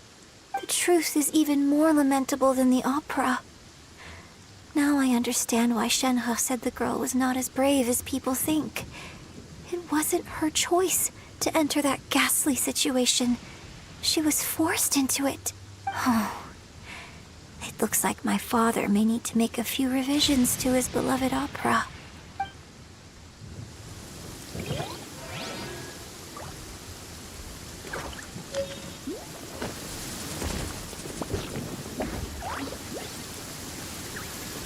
Oh, we still have to search for more? Oh right, we didn't come to get that backstory. Records of... So it seems that Shenhe's father thought he was summoning a benevolent deity using a magic incantation. But in fact, he summoned an evil god's remains, which took the form of a monster. His obsessive yearning for his deceased wife led to a terrible tragedy. The villagers moved away in fear, without ever learning the truth. And now, this place is deserted. Still, I do wonder what the connection is between Shenhe and Mingjun. We've looked everywhere, but still no mention of Subrosium. Let's have a look over there.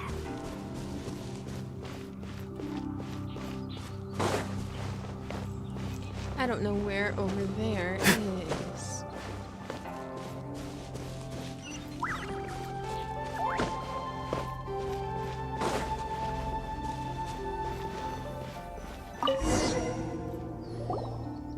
This is it!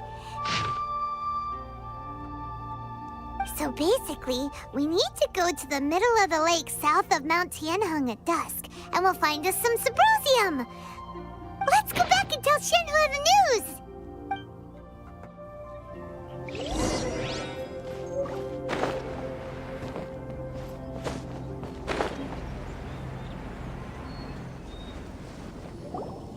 One year when I was back visiting, I heard a story about a white-haired adeptess from a merchant passing by.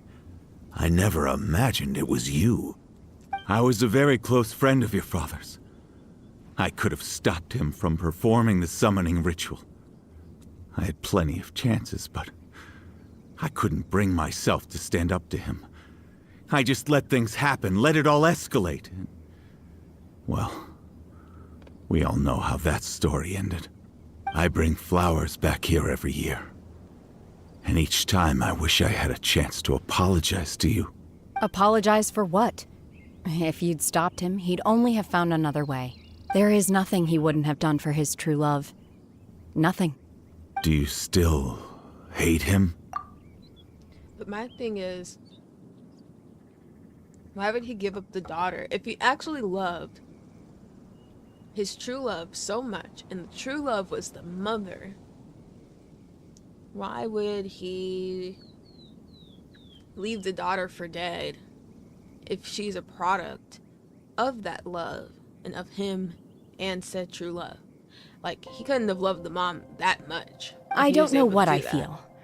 I'm told my fate is to bear the curse of calamity, so my master bound my soul with red ropes to curb my aggression.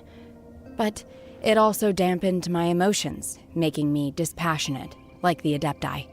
So if you ask me how I feel about the past, if I hate my father or not, the truth is, I feel nothing at all. It must have been so tough for you all these years. Shenhe, we're back!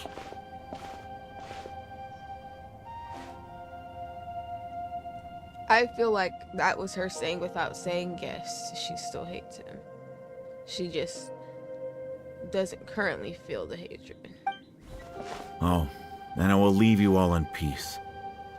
Shenhe, it brings me some solace knowing that you are okay. I'll tell you more about the old times next time we meet. Thanks, mister. We found some info in the end.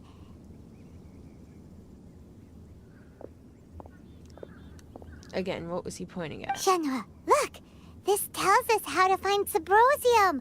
All we gotta do is go to the middle of that lake. Exactly. You'd think he would want to protect what was left of his love. Let's go then. Miss Shenhe, there's something I'd like to talk to you about. Just now, in the village, we found your father's diary. It turns out that many of the details in the Divine Damsel of Devastation are not true to the facts. So I'd like to change them. Why? I know I say that opera always deviates from the truth, but now that the main character is standing right here in front of me, I cannot simply dismiss your lived experience in favor of my father's fiction. It's okay. I like your version. My master once said that the day I learn how to use my strength for the good of others is the day that I can truly become part of human society. So, I hope that one day I might be brave enough to stand up and protect others, just like the girl in the opera. But I've never thought this way before, and I wonder whether I will continue to think in this way. Don't worry. I believe you will. In fact, I think maybe you've already started to become the person you aspire to be. You just haven't had the opportunity to see it for yourself yet. Shenhua! Yunjin! Cut the chit-chat! Let's go! We can't let someone else beat us to it! Wow, Paimon did not care about that.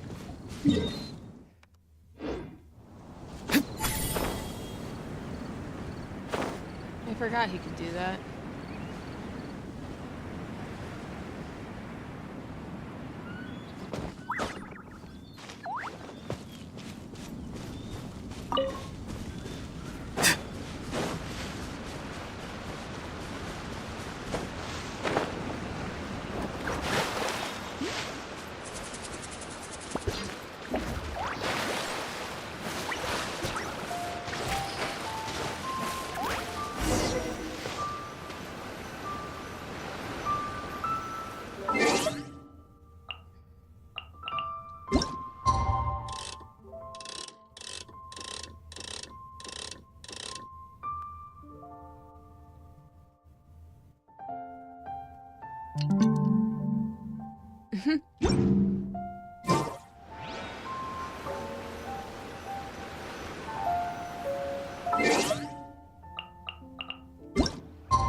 I thought that had said 7:30.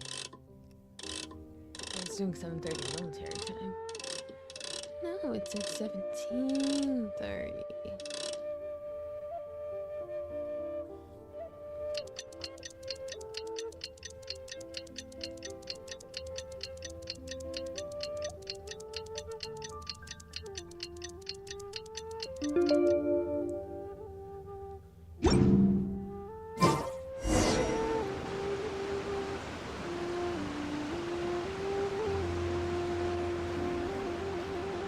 This is really pretty.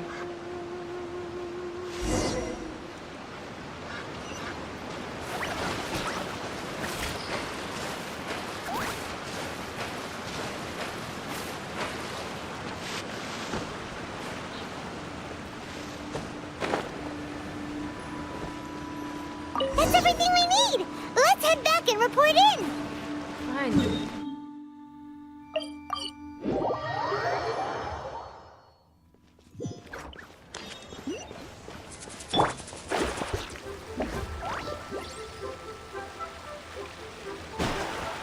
Oh wait, this was only for the stuff of this guy.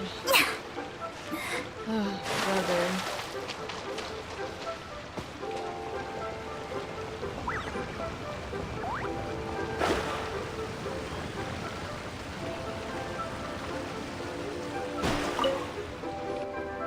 Oh, goodness. So, are they okay? This is some top quality ore you found. I think I'll get a good end product out of these. Guess now it's my time to shine. Hey everyone, how's the A-team doing? I ran into a bit of a brick wall on my end. Suling's never seen a Wonder Core before, and says it'd take a lot of research for him to get up to speed. Oh, brother. Leave the wonder cores to me. I'll work on them while you go about your business. Don't worry. It won't take me too long. Much obliged, Master Zhang. We should look into the Adepti sigils next, but where should we find items relating to the Adepti? Adepti sigils next? I totally forgot about that. I thought we already got the Adepti sigil. And that had to do with why we were in that one guy's place, but I guess that was for a different material. Oh yeah, that ore. I'll sort that out. Oh? You got this then? Yes. I have been training with the Adepti for years. I know a thing or two about making sigils. When we first met, I told you I came for the Jade Chamber, not the contest. In fact, I came specifically to deliver Adepti sigils. Master heard that Ningguang was planning to rebuild the Jade Chamber, so she sent me to deliver some Adepti sigils to her. Master also said she hoped that I can take this opportunity to rejoin human society. But now that I'm here, I wonder if I've been removed from the world for too long. There's so much basic knowledge that I lack. Maybe it won't work for me to stay here after all. But either way, I'm very glad to have met you. And I'll take care of those Adepti sigils. Without knowing the ins and outs of your situation, I can't say whether you should stay or not. But now that our paths have crossed, we'll always have a connection. So if you're ever feeling down, come find me on my ship. There'll be a drink waiting for you. Thank you. So, Master Zhang, I'll need to use your facilities to make the sigils. Fine by me. I'm actually curious to see how the Adepti arts work. Maybe I'll learn something.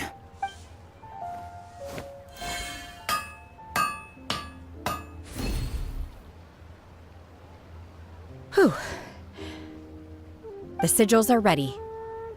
Though they are in some respects inferior to my master's, I can assure you there will be no quality issues. I've finished forging the things you asked for, too. Great! Let's go submit them before someone else gets there ahead of us. Okay, good. We did not have to go on another Scry the sky. Goose chase.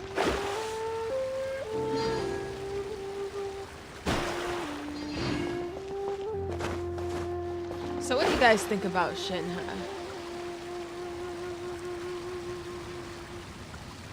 After knowing her story, I guess I like her a bit more, but still not really. I still find her to be boring.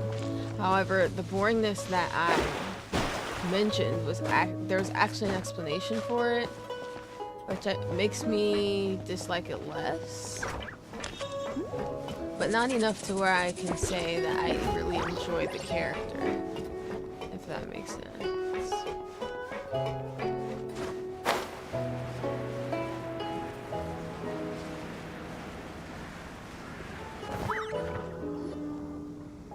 Ningguang's little secretary! We found all the materials! Oh, already? All three of you found them together. Okay, I see. The Wonder Cores and Adepti sigils look good. It seems that we found our winners. I hereby announce that the winners of this material procurement contest are the Traveler, Yunjin, and Beidou. That shouldn't be right. Yunjin and Beidou weren't even with us for the beginning of this. What? It's over already? I haven't even found the plus strike yet. Oh my god. I can't believe it. So close, but so far. I'd like to invite our three winners to please proceed to the Jade Chamber, where Lady Ningguang is waiting for you. Huh? Where's Beidou? She was right here. Captain Beidou has some business to attend to. She will join later. Please come with me for now. All right then. Guess we'll head on up to the Jade Chamber first. This has been a long time coming.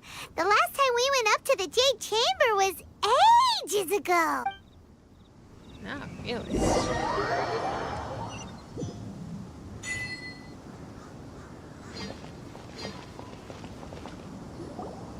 Combine the Adepti sigils with the Wonder Cores and insert them into the Jade Chamber's control compartment.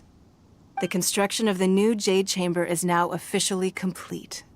Once the tethers are released, it will soar into the sky. Thank you all for your work. Now it is time for me to fulfill my promise. Yeah! Miss Yun, I've already heard something about the reason for your involvement.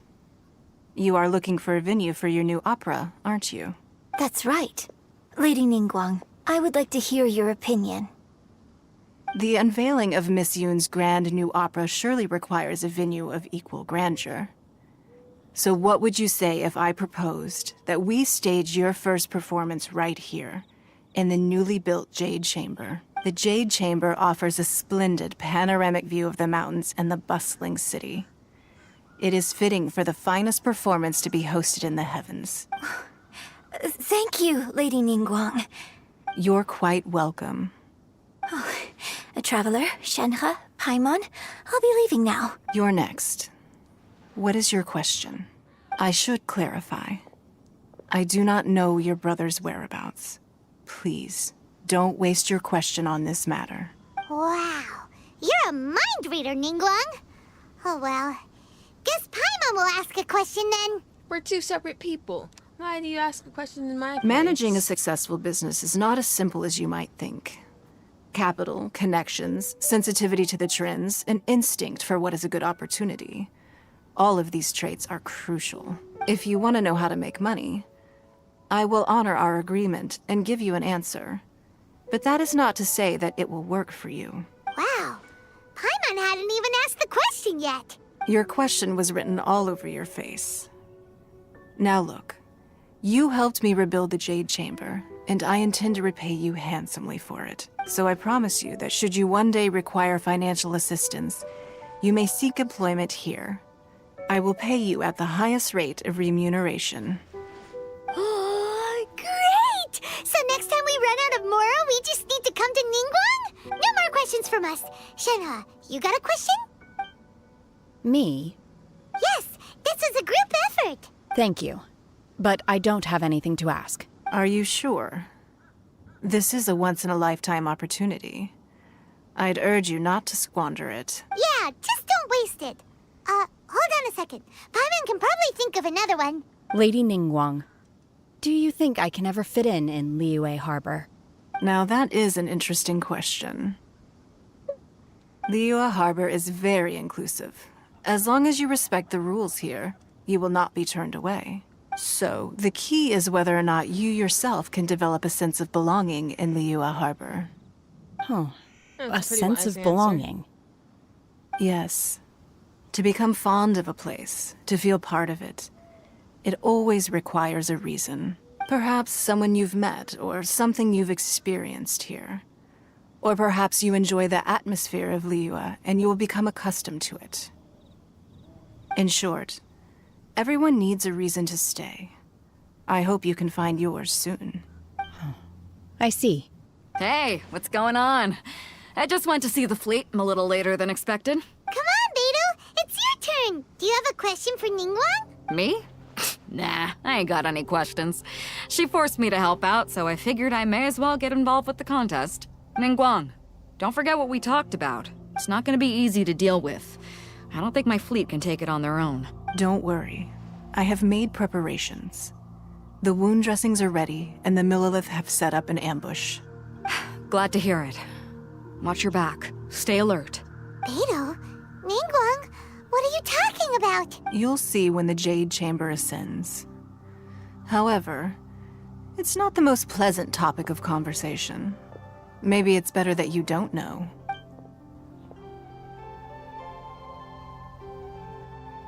When I first set foot in the Jade Chamber, I stood at the edge of the platform and looked down upon Liyue Harbor far below. At that time, I dreamed that one day the Jade Chamber's shadow would be seen in all 7 nations of Tevat. My wish has not changed to this very day. However, it is not only out of consideration for myself that I have built the Jade Chamber anew at this time. I hope the Jade Chamber will always float in the skies above Liyue Harbor, bearing witness to the prosperity and peace of the human world.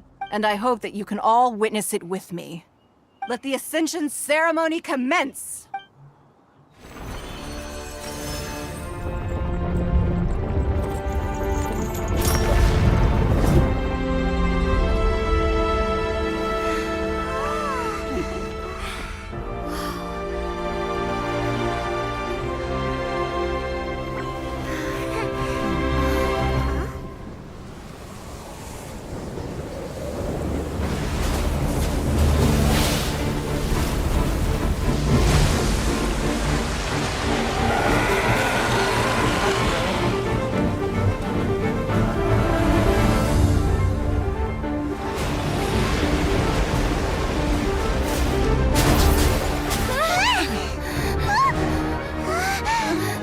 Right on cue.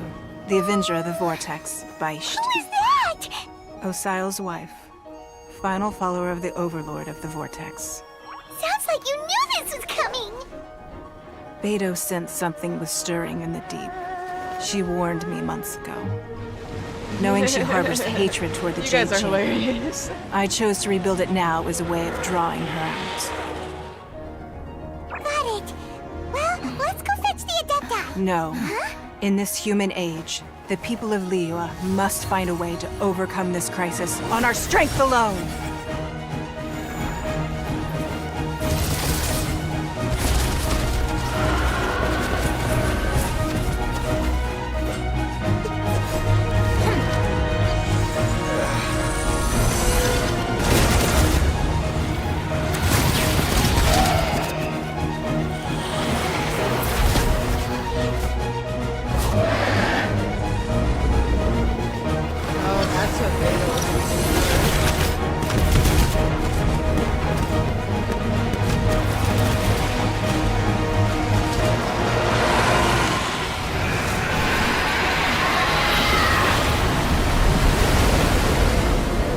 All hands! Tsunami incoming!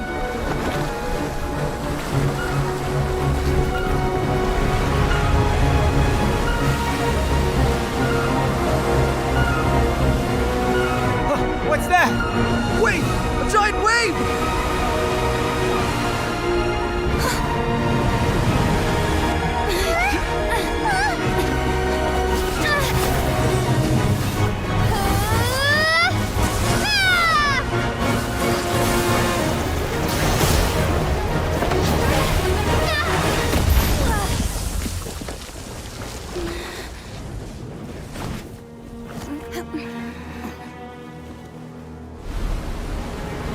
Use your power to save.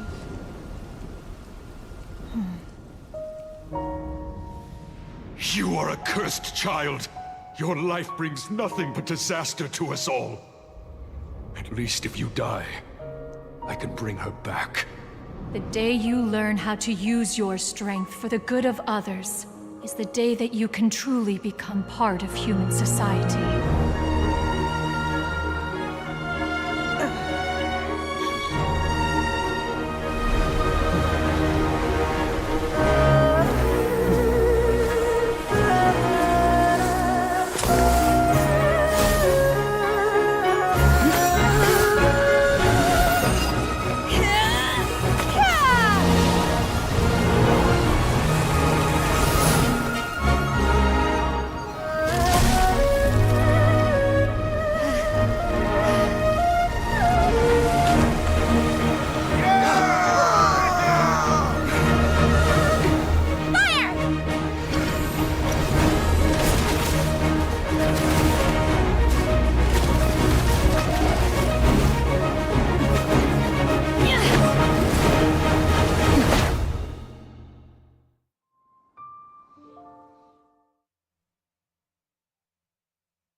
What are you doing here? Oh wow. We can't let you be the only one taking this risk. I hardly Oh, see I this as a remember great risk. The people of Liyue Harbor are well prepared, and she is already badly injured. Only sheer willpower is keeping her alive. I may be nearing the end of my stamina, but in a fight to the death, I think I have the upper hand. We'll help too.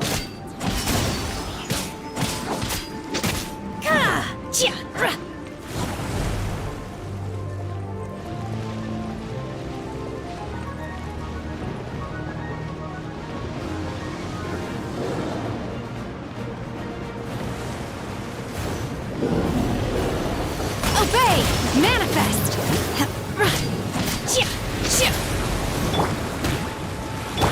Scatter!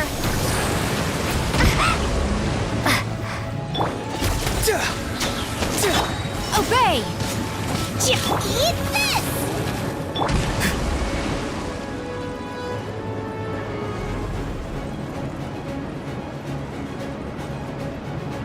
Exactly what I'm supposed to do.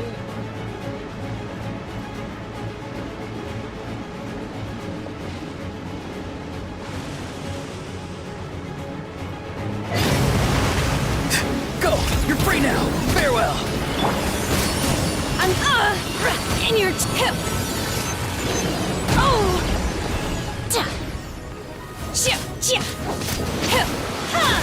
Obey. Boba, get them! Be free!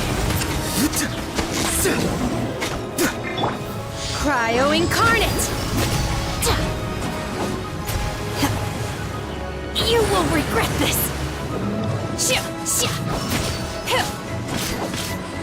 Propagate! Farewell!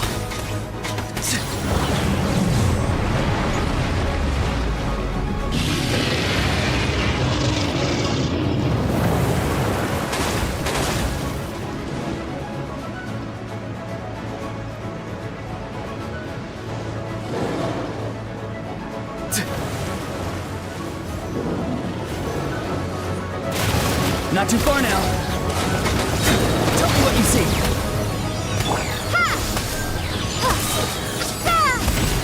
Manifest. Obey. She's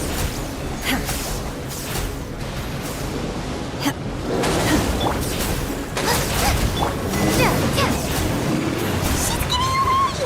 Shouldn't we go after?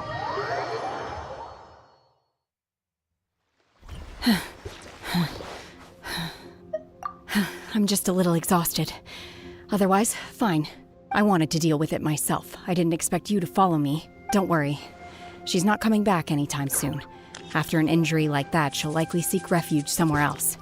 How did things go underwater? Clearly well, since there's not a monster attacking It's been anymore. dealt with. She was injured before entering the water. It didn't take too much effort to finish the job. Good. So the crisis has been safely averted.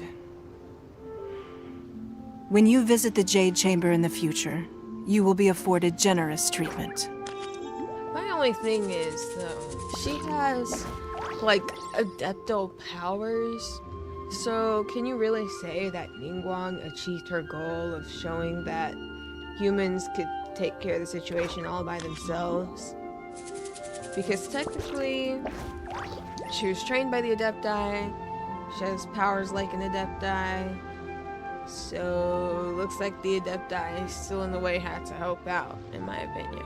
Lady Ningguang, the fleet reports that the sea monster has left Guyan Stone Forest and the surrounding waters have returned to normal. Thank you. How are the Millilith? Thanks to the medical supplies you prepared and Lady Keqing's command, our losses were minimal. Of course, we owe huge thanks to this young lady for her help.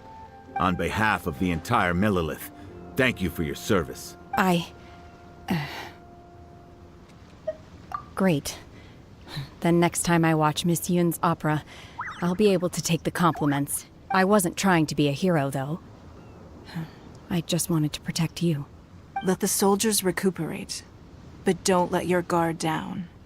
If she returns with a vengeance, we must be prepared. Yes, ma'am. You've been monitoring us for some time now. I trust you've reached a conclusion. You wish to hear one's opinion. Well, things would have hardly gone so smoothly had it not been for Shenhe. That I do not deny. However, if it came to it, I could always destroy another Jade Chamber. One has observed your adaptation of the Guizhong Ballista, and find oneself compelled to admit that you have evidenced some degree of novel thinking. You have learned from past failures and prepared for this crisis in advance. This is considerable progress compared to the last time. Hence, on balance, one finds your performance during this trial satisfactory enough. but there will no doubt be further trials to come in the future. While the position of Tianquan remains mine, I will always ensure Liyue's safety. Shenhe, one saw you secretly venture out from the mountains a few years ago, and noticed the air of dejection in which you returned. Hopefully this trip to Liyue Harbor has been a different experience. Yes. I can't explain it, but I feel happier than I expected. Good. Traveler, please take good care of Shenhe. She is a dear child. In fact, one has many fond memories of Shenhe's childhood that she may be interested to hear about. There'll be no need for that. Oh. They are all like this. Fine. Since you care not to listen, one shan't be telling you. One shall be going homeward now. Please, have a good rest. Come to the Jade Chamber when you have recovered your energy. We must celebrate both the completion of the Jade Chamber and the fact that Liyue has weathered another crisis. This banquet must be the most spectacular ever.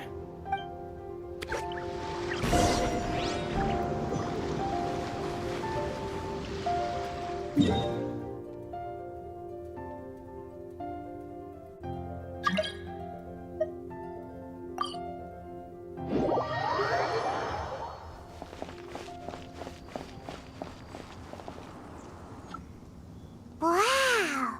Everyone's already seated! It's Paimon's first time attending a banquet in the Jade Chamber. The food here looks amazing. All of you here are my distinguished guests. I am determined that each of you thoroughly enjoys yourself. Those who don't drink alcohol, please, help yourself to other beverages. Fine wine is a delight to the senses, but it is far from the only one. I trust you will find the marvelous view from the Jade Chamber to be an equally gratifying indulgence.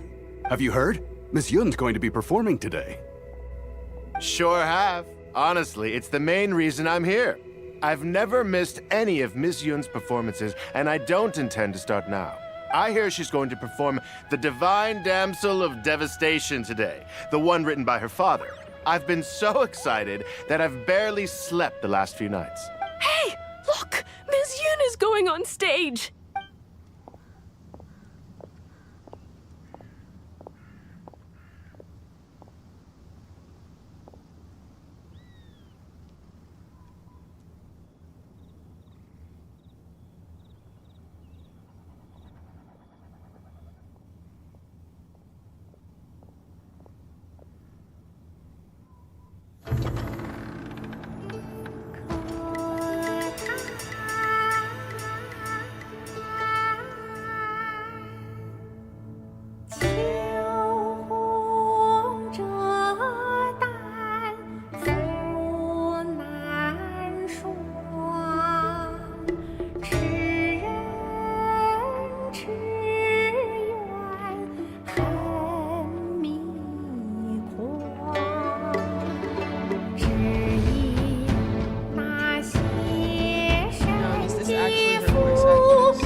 这里本该接近尾声，但今日我再添一笔，唱与诸位听。知道为敌人不是，自有之言。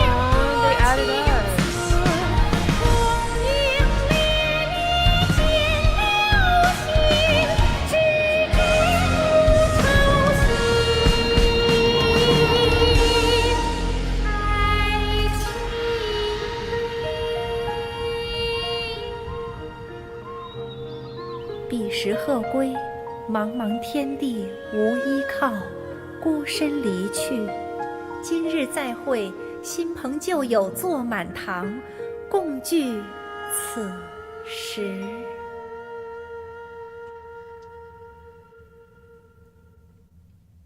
What did you think? Personally, I thought I sang rather well. It was beautiful! Paimon wants to learn too! No. I can't imagine Paimon singing that. It was wonderful. Also, thank you. You're welcome. Thanks to you, the Divine Damsel of Devastation is a more nuanced tale than ever. The play has an ending, but life goes on. I believe you will find a way to fit in Liyue Harbor. Thank you. I think I've found the opportunity I needed to change. Ms. Yun, here you are. Great to see you. I will say, it did show me Chinese opera is a lot different than the opera that I know about. That's like, you know, Italian and American opera. It's pretty different. It's pretty cool. Huh? Hey, this young lady with the white hair looks like some kind of VIP. Yeah, that's it, like an adeptus. Wait, you're the girl from the opera, aren't you? The Divine Damsel herself. And look who else we have here, the illustrious traveler. Well, I'll be. This was definitely worth showing up for. Get away from us. Let me pull up a chair, all right. We'll all have a friendly chat, get better acquainted. Alternatively, you could leave us alone. That is, if you'd prefer to finish your drink via the orifice of your own choice. Uh-oh, this feels all too familiar. Shenhe's back to her old self again. She sure is easily irritated. Hey, what are you doing? Calm down, Shenhe. Calm down.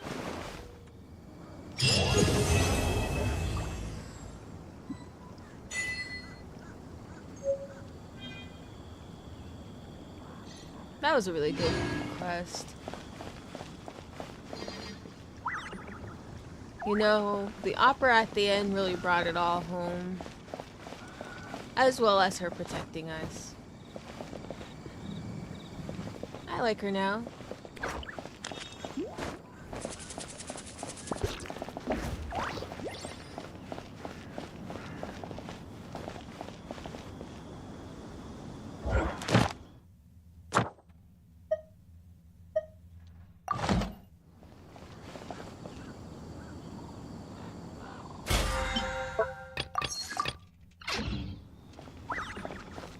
She's like a dear friend we'll have whenever we return to Liyue. Every time we come back.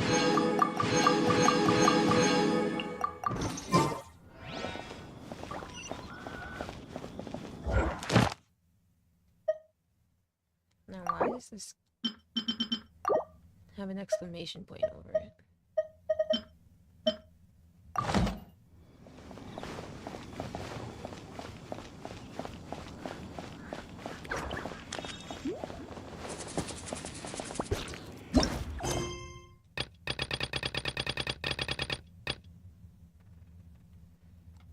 On the stage, behind the stage.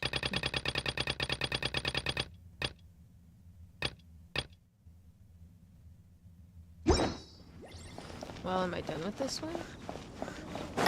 Maybe I have to talk to everyone. To act, one must after our trip to Mount Tianheng together. Next time I have a new opera.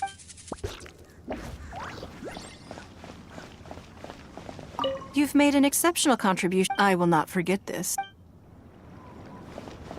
Now I'm sure I have much to learn from you.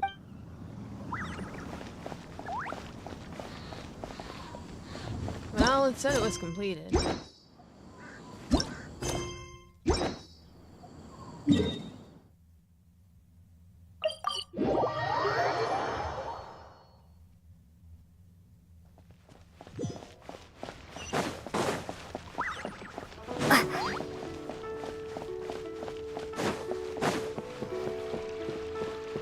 Ad Astra Abyss.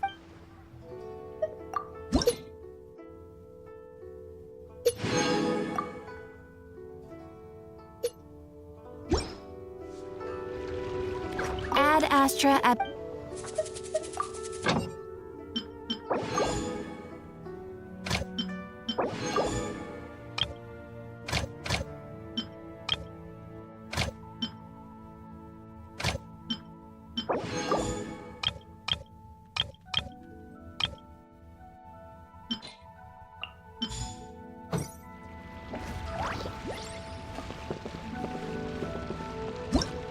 Let's see, what quest do we have next? Oh! It looks like in order to continue the rest, we have to continue with the Archon quest.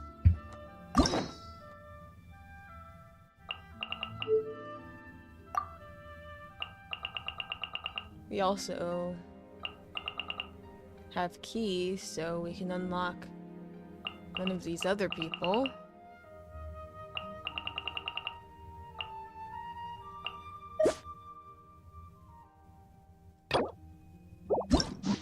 We'll unlock Bennett. I don't think I'm gonna do that yet. I think I want to continue the Archon quest. But I gotta take a quick break before we do that, and then we're just gonna continue.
Huh, that's awfully far.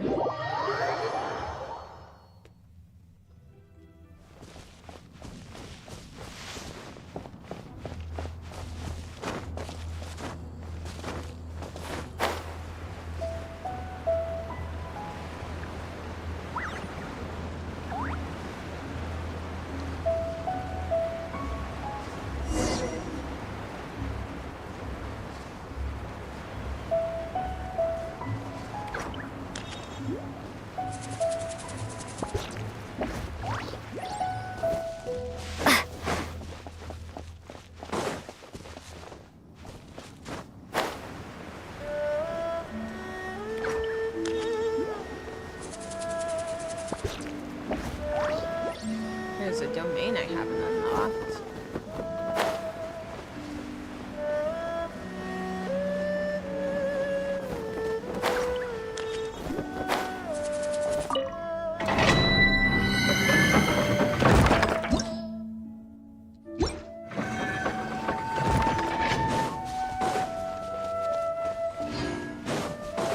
And there's a shrine.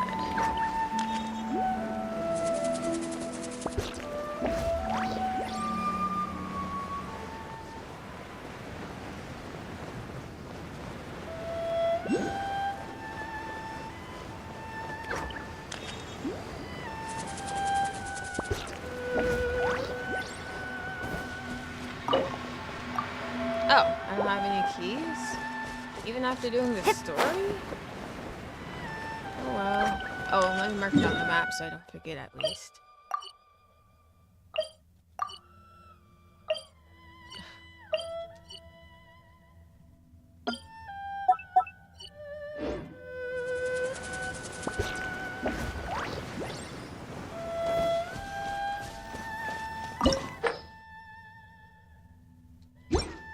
What's the explanation as to why I'm going here?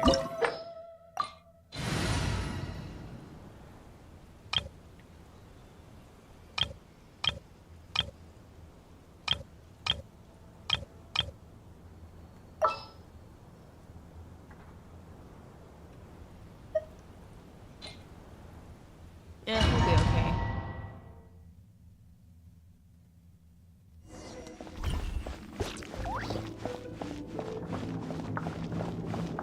Oh, this is the one about the salt person. There are signs of treasure hoarder activity here.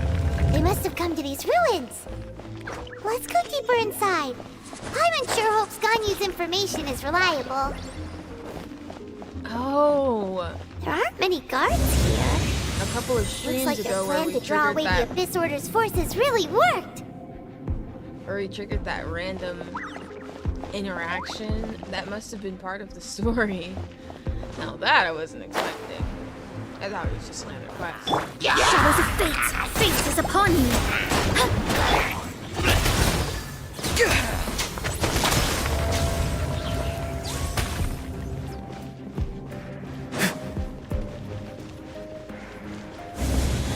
More signs that a treasure hoarder was here.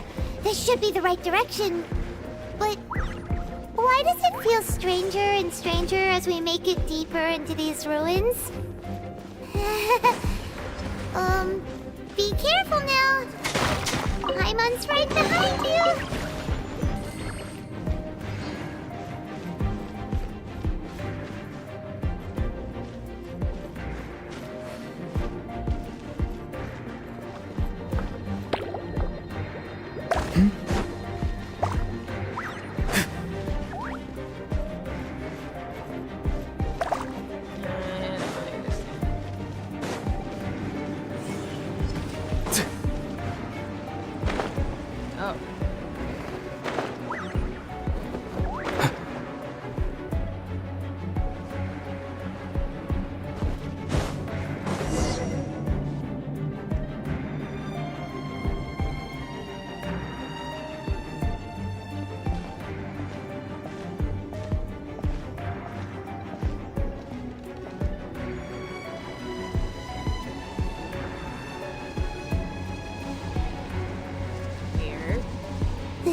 This looks like a person. Could it be the Grand Thief? Why is he in that position? Is he praying to something? That's...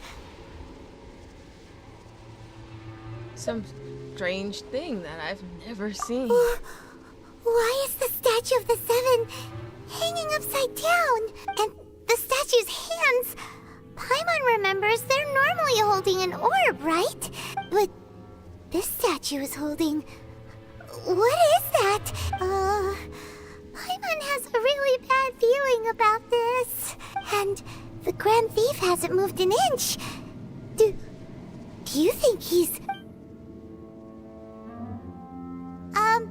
Hello? Are you okay, mister? There's no reaction, nor any sign of breathing. He's dead. Paimon doesn't feel so good. How did he die? Let's get out of here, and fast! We should report back to Ganyu and Lan. Ah! Now what? We can't stay here! Quick, run!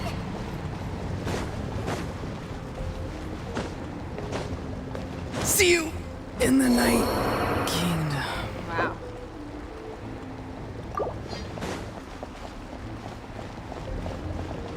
Maybe I wasn't meant for this world.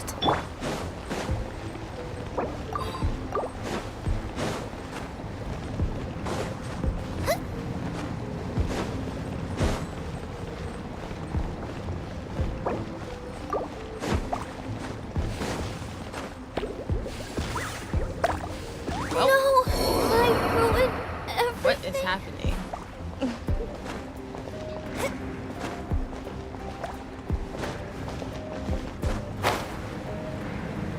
There's no way up.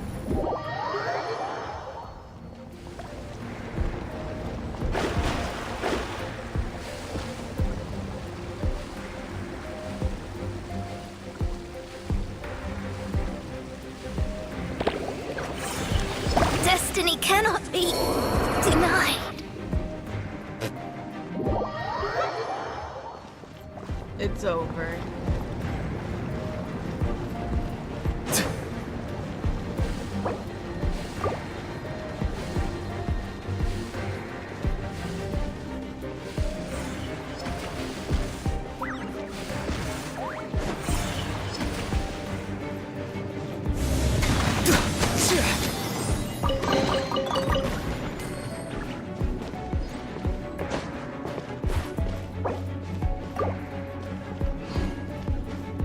Give me a heal here or something.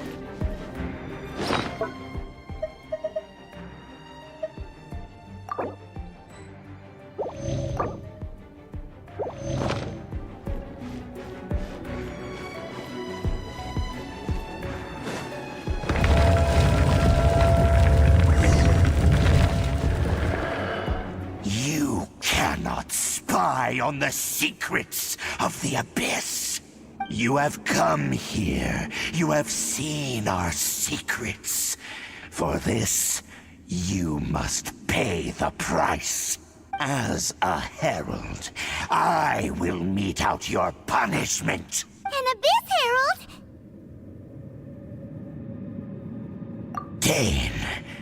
Dainsliff.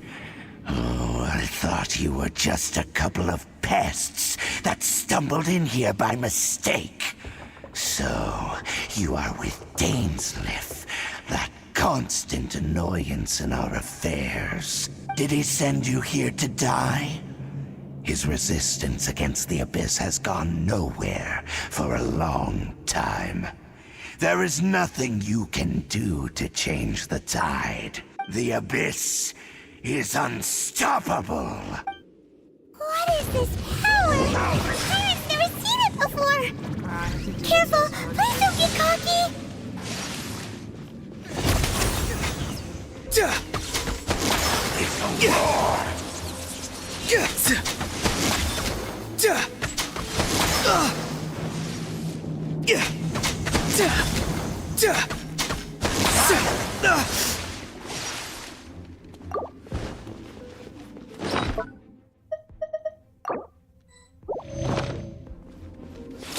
Something's wrong.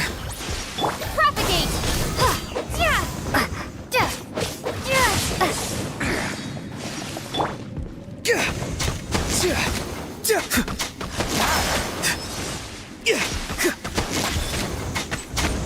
Not too far now.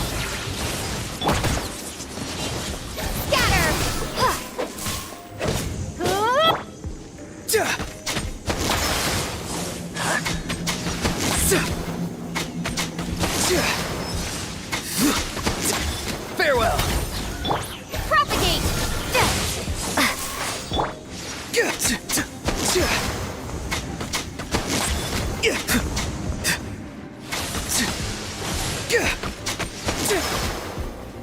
I'm free.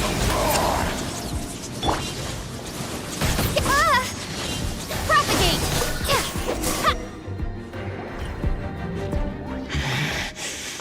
This power, it seems familiar. I see. So it's you. You are the one. In that case, I shall stay here no longer. Coward. What a tough battle! Are you okay? Oh, such a strong enemy. Who knew the Abyss Order had monsters this powerful among them? Huh? What is it? What are you thinking about? Oh, right, yeah. We're near the exit now. Let's get out of this scary place before something even more dangerous shows up.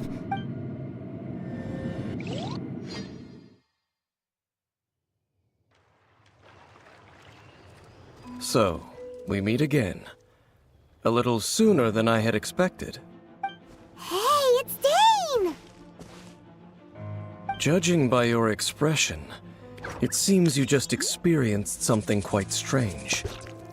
Could it be that you encountered an Abyss Herald in those ruins? Why do you know? Huh? How did you know that? I've been on the Abyss Herald's trail. I didn't expect to find you here as well.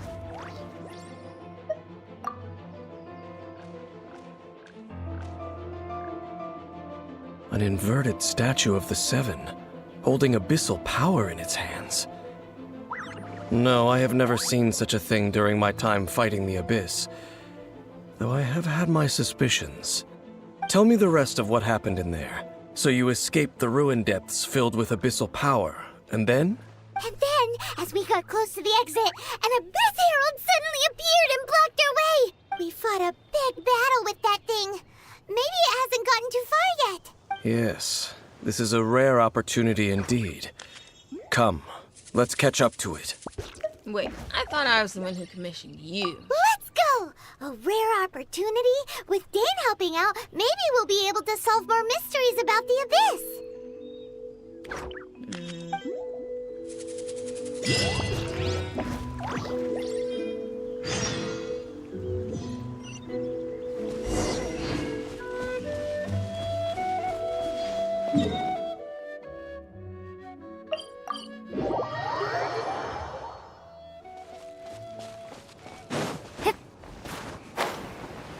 Yeah, I forgot everyone's dead. I need to heal up before I continue.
Into destiny.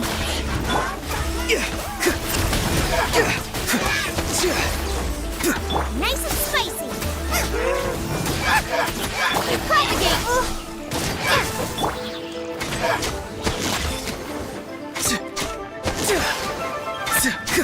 Not too far now.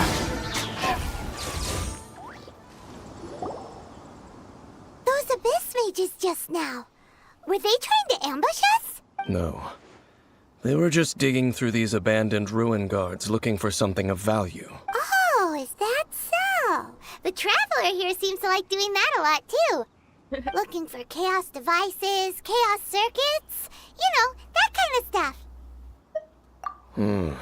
They wouldn't be searching for such ordinary objects. In fact, I was nearby investigating precisely because Abyss mages often come out from that ruin to explore. They seem to be searching the remains of ruin guards for a certain valuable object to take back to the ruins. However, they look disappointed, so it would seem they haven't found it yet. Well then, why didn't you grab one of them just now and ask what they were up to? Yeah. I certainly don't mean to be merciful towards these monsters of the Abyss, but I have a feeling that their plan with this object is of major importance to the entire Abyss Order. One cannot discover the truth behind it through interrogation. Or rather, these Abyss mages likely fear something else, much more than they do a painful interrogation. Paimon is getting goosebumps thinking about all of this. All right, we shouldn't waste too much time here. Let's continue our search.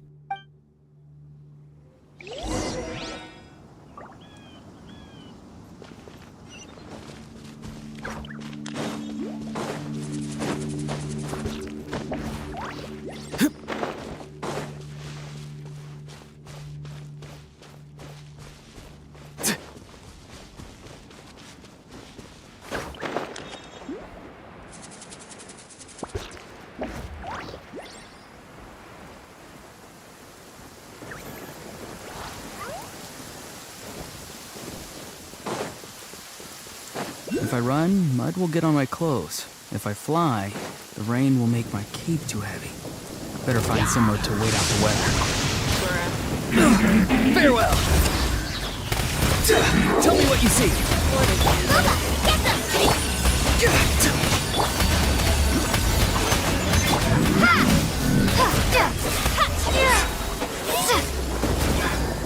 Germinate!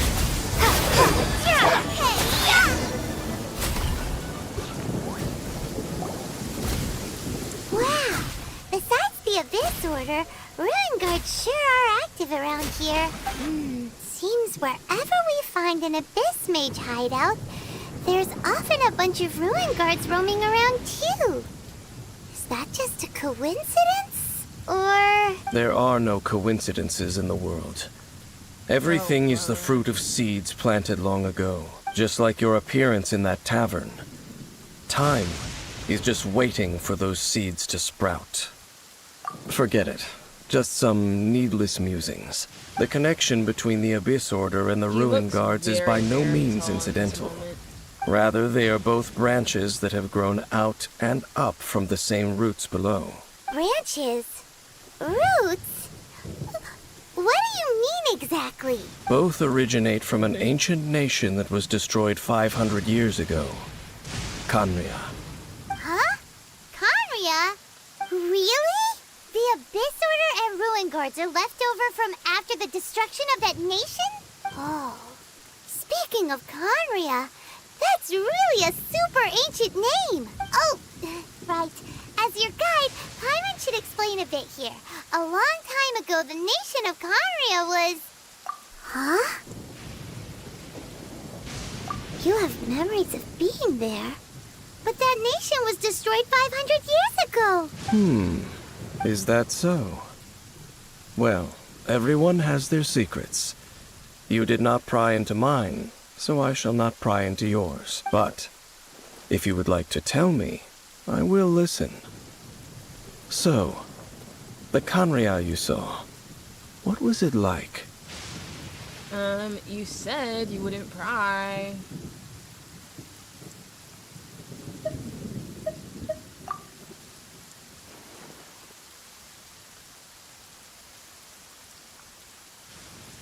So that's the complete story, huh? Paimon thought that you ran into that unknown god first. I see.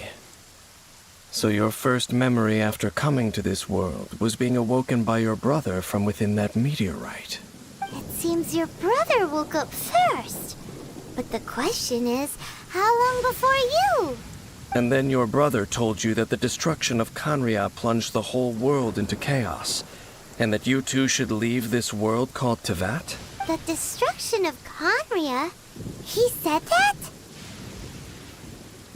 I guess. That destruction you witnessed, that's history from 500 years ago. It seems the first time you awoke in this world was indeed during that period. Huh. So your brother must have understood this world better than you did, because he woke up first. And it was shortly after that that you encountered an unknown god who blocked your path, so you couldn't escape. Oh, Paimon knows this part really well. I understand. When you awoke at that time and hurriedly tried to leave for another world, you didn't know anything about Khaenri'ah. But now, since you have come to gain some understanding of Teyvat, you are able to guess that the war you witnessed all those years ago must be the war that ended Khaenri'ah. Am I right? Ah, if that's the case, you must have been flipping through all sorts of books during our adventure these past few months. But I haven't. Before going to Mondstadt, you had just looked at some vague materials. Later, we managed to gather a whole bunch of old books from all around Mondstadt and Liyue, but you told Paimon they were useless. So, the whole time you were just trying to learn more about Khaenri'ah so you could find your brother? No, none of this has happened. Oh, yeah. You can travel around the 7 nations to find the 7. But where can you go to find a nation that was destroyed 500 years ago? I probably know more about Khaenri'ah than both of you. Khaenri'ah was a nation without a god. Not because it had a god that died or abandoned them, but because it never had a god to begin with. It was a powerful nation, built purely by humans. An unprecedented, flourishing, and glorious civilization. It was the pride of humankind. So basically, it was like the Babylon of Tibet. A nation without a god? Later events unfolded just as you remember. It was all destroyed by gods. You mean that? 500 years ago, the gods descended upon the world and brought desolation to Kanya. The pride of humankind was uprooted and crushed, like a weed removed from the garden of the gods. How could that be? The history books don't say anything about that. Yes, well, continuing to discuss the past now will only dampen our spirits. Let's keep moving. I will tell you more of what you want to know as we continue our search.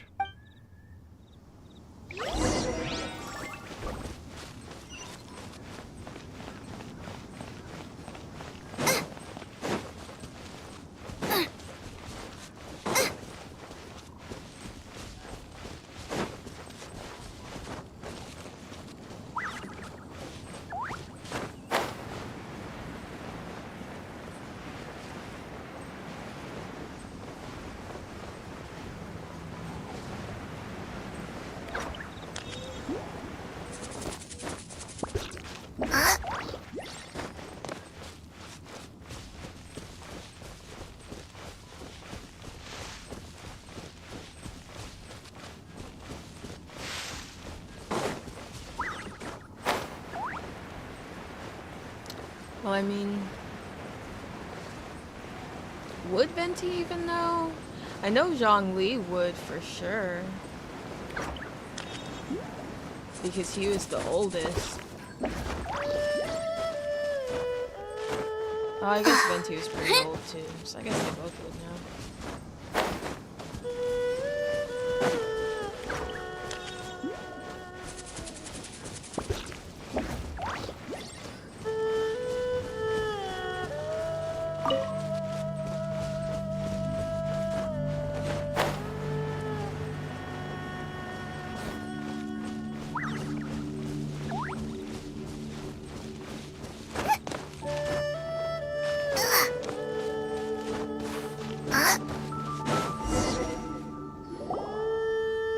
Over there!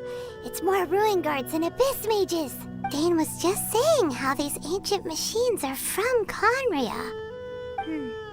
So, did Conria have a lot of ruins that needed to be guarded?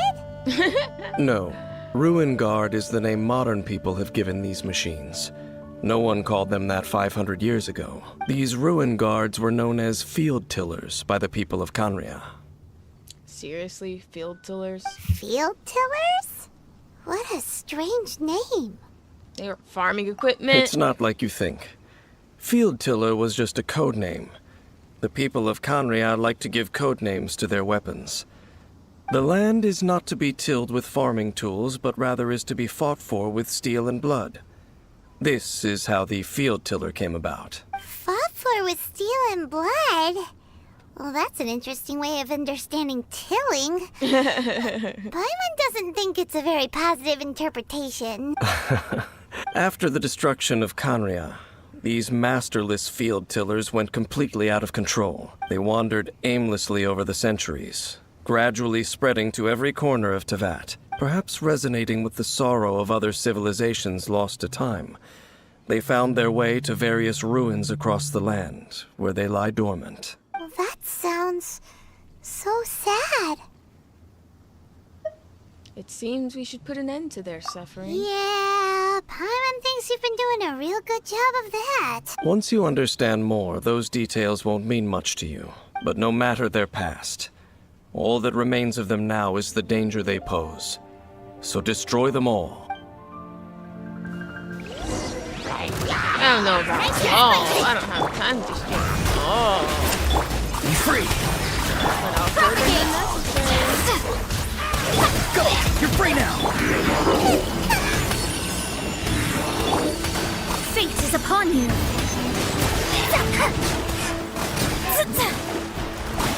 Let me scry. Delve into destiny. Farewell. Boba, get them.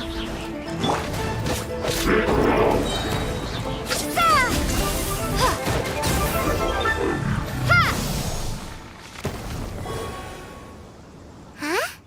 This abyss mage dropped a talisman. Could it be a communication of some kind? This talisman seems connected to the Abyss Herald. But why would an Abyss Mage be carrying it? Perhaps it really does contain information about their operation. But Paimon can't read the writing on it. Is that the script of Conria? Engulf the faith of the enemy in flame, and bring glory to His Highness the Prince. What? Is that what it says? Loom of Fate, initial operation. They, the Abyss, seem to be carrying out a large operation. The keyword here is Loom of Fate. It seems like they are still launching the operation, or rather, are still conducting preliminary tests. Loom of Fate? What's that? Is it literally a fate-leaving machine? From the horrible feeling Paimon's been getting, those eerie ruins are super likely to be related to this fate-leaving operation. So, Dane, what message does this talisman contain? Bars. I'm reading it now. An ambitious operation. But some parts are difficult to understand. How so? In short, the first phase of the plan is related to Osile, Overlord of the Vortex. The Overlord of the Vortex? You mean that god in the ocean? What do they want with Osile? I know of your past heroics regarding Dvalin, and I also know you may not have been aware of it at the time. You were thwarting an Abyss Order operation similar to this one. Last time it was Venti's old friend. This time it's a huge ancient god. The Abyss Order keeps setting their sights higher and higher. Will the Abyss Order use their lies and dark magic to corrupt Osile, just as they did Dvalin? No. From the contents of the talisman, this operation goes one step further. They won't just corrupt Osile's mind. They also plan to use the ancient technology behind the field tillers to completely transform Osile's body. Is that even possible? So wait, the Abyss Order wants to make some sort of cybernetic squid god of mass destruction? Very few people today truly understand the civilization of Conria. Though of course, the accuracy of that understanding itself is difficult to judge. Only the Abyss Order has consistently sought out the remnants of Conria. Despite being far from human, they seek out this lost human civilization quite persistently. The talisman's message states that they will use the defiled statue as a base, attaching Osile's limbs to construct a mechanized god, and the new core that shall replace the orb usually held by the Statue of the Seven is the eye of the very first field tiller. The eye of the very first field tiller? What's the point? Oh, Paimon gets it! All those Abyss mages are looking for the special eye, right? It would seem so. This whole thing keeps getting more complicated. But basically, it all has to do with that eerie statue of the Seven we saw, right? Yes. According to the talisman, the eye should be placed in the hands of the defiled statue, thereby imbuing the newly born god with the power to topple the divine thrones of Celestia. Oh boy, the Abyss Order sure isn't holding back with this plan. Since no one knows where the first field tiller is, how about we take the information about the statue as the starting point for our investigation? Yeah, that tone-deaf bard is too difficult to track down it. The cathedral. Huh? What's the matter, Dane? Nothing. Let's get moving.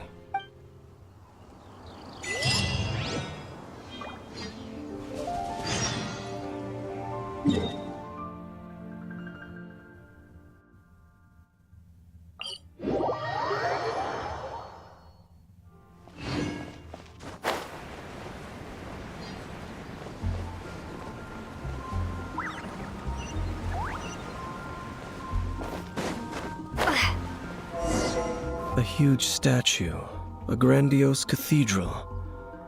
The people of Mondstadt clearly spent a great deal of resources and energy to construct them. Why are you acting like you haven't been here, but you come to the bar here every But how night? aware of this was the Animal Archon on receiving this gift? And how much did he give back in return? Faith doesn't ask for anything in return, though. Does it? As long as the gods have a clear conscience about it all, there's nothing I can say about it. Shh! We're about to enter the cathedral! Don't say anything bad about the Animal Archon! And actually, the Animal Archon is... I never specifically said I would enter the cathedral. I'll leave you two to mingle with the sisters. Huh? You are the honorary knight of Mondstadt. They will surely allow you to poke into these affairs with their utmost trust. Having me tag along would only make them suspicious. You don't think he'll be popular? Correct. And just as our little friend said, I might say something bad about the church at any time. When a non-believer steps onto holy ground, the result is never pretty. I have never received the favor of the gods in the past. I don't see any reason I would need it now, or in the future either. That's enough about that. While we've been chit-chatting, the Abyss Order continues to act. Okay, then we'll just go in ourselves and ask around. I should warn you about one thing. Don't go mentioning the defiled statue inside the cathedral. Why? The Church of Favonius wouldn't ignore the matter of the statue. But if they rashly tried anything against the Abyss Order, it would only ruin whatever element of surprise we may have. Right, just say you don't want to go in there. Quit making a bunch of weird excuses. Also, meddling in the affairs of the Abyss usually doesn't end well for anyone. You seem pretty fine. You're so dramatic. Anything the Knights can do for you?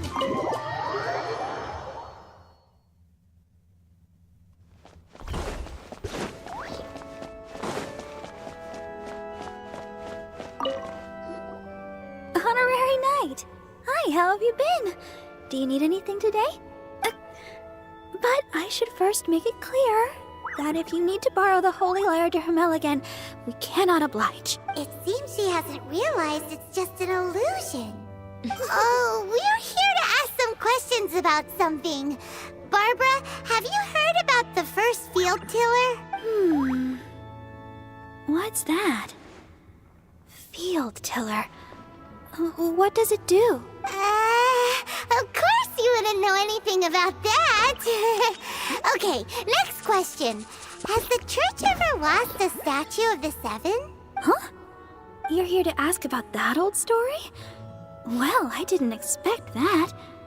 That was such a long time ago, barely anyone mentions it nowadays. A long time ago, there was indeed one statue of the Seven that disappeared one night without a trace. Nearly every member of the church joined the search for it, but it was never found. In the church's records, as you might assume, this incident has been called the Lost Statue of the Seven. Of course! Of course? Nothing? So do you have any other clues? Paimon means any other strange stories? Sorry, Barbara, but we can't tell you about the statue we saw just yet. Other strange stories? I'm not sure.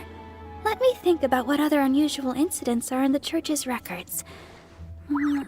Oh, the Tyrant's Final Fury? No, that's from another time. Probably unrelated. The Tyrant's Final Fury? Oh, this refers to a time of great danger that engulfed old Mondstadt many, many years ago. There was a time when balls of fire would rain from the sky whenever anyone approached old Mondstadt. Balls of fire raining from the sky? How terrifying! People at that time believed it was a curse laid down by the god of storms, so they referred to it as the Tyrant's Final Fury. This strange phenomenon continued for about a year. No one was ever able to solve it. It just gradually ceased on its own. Right. Later, the theory of the Tyrant's Final Fury became less probable in the eyes of the church. Common reasoning dictates that the god of storms wouldn't shoot fireballs. Perhaps it was something else that caused the disaster. Anyway, This incident might not be related to the lost statue of the Seven, but I just can't think of any other strange incidents that might be. It's okay. Thanks anyway! There's that pointless word, thank you, again. I can never get used to hearing Those are it. 2 words. Oh, Rosaria, it's you. If you're looking for the Knights of Favonius, they're busy with those monsters again. Those monsters? Those monsters that tried to attack Mondstadt last time during the Storm Terror incident? Wasn't that the Abyss Order? They're at it again? Indeed. They're gathering in Wolvendom, causing great unrest among the wolves. Could it be that the Abyss Order is targeting the spirit of Lupus Boreas? As for what purpose, I can't say for certain. Master Jean has already headed off to Wolvendom. I must also begin to make a move myself. Then I will go as well. Master Jean said you should stay at the church and continue your work with the clergy. But you're also a member of the clergy. Yeah. Right! We'll go give Master Jean a hand! Oh, okay. If the Honorary Knight will be there, then... But please, everyone, be careful. May the Animal Archon protect you all.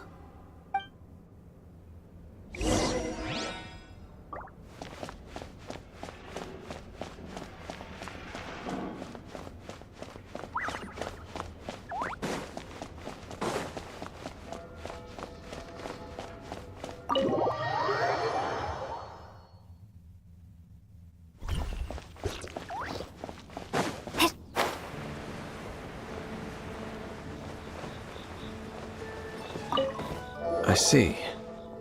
Has the Abyss Order already launched a new operation? This could very well have something to do with the defiled statue. We should go as well. But what is the Abyss Order going to Wolvendom for anyway? Are they looking to do the same as they did with Dvalin? Not again! No, that's not likely. Unlike Osile, who was just suppressed, Andreas died long ago. Today, it is just his spirit that stands guard over Wolvendom. The Abyss Herald may just be targeting the spirit of Andreas in an attempt to garner some information from one of the Animo Archon's old companions.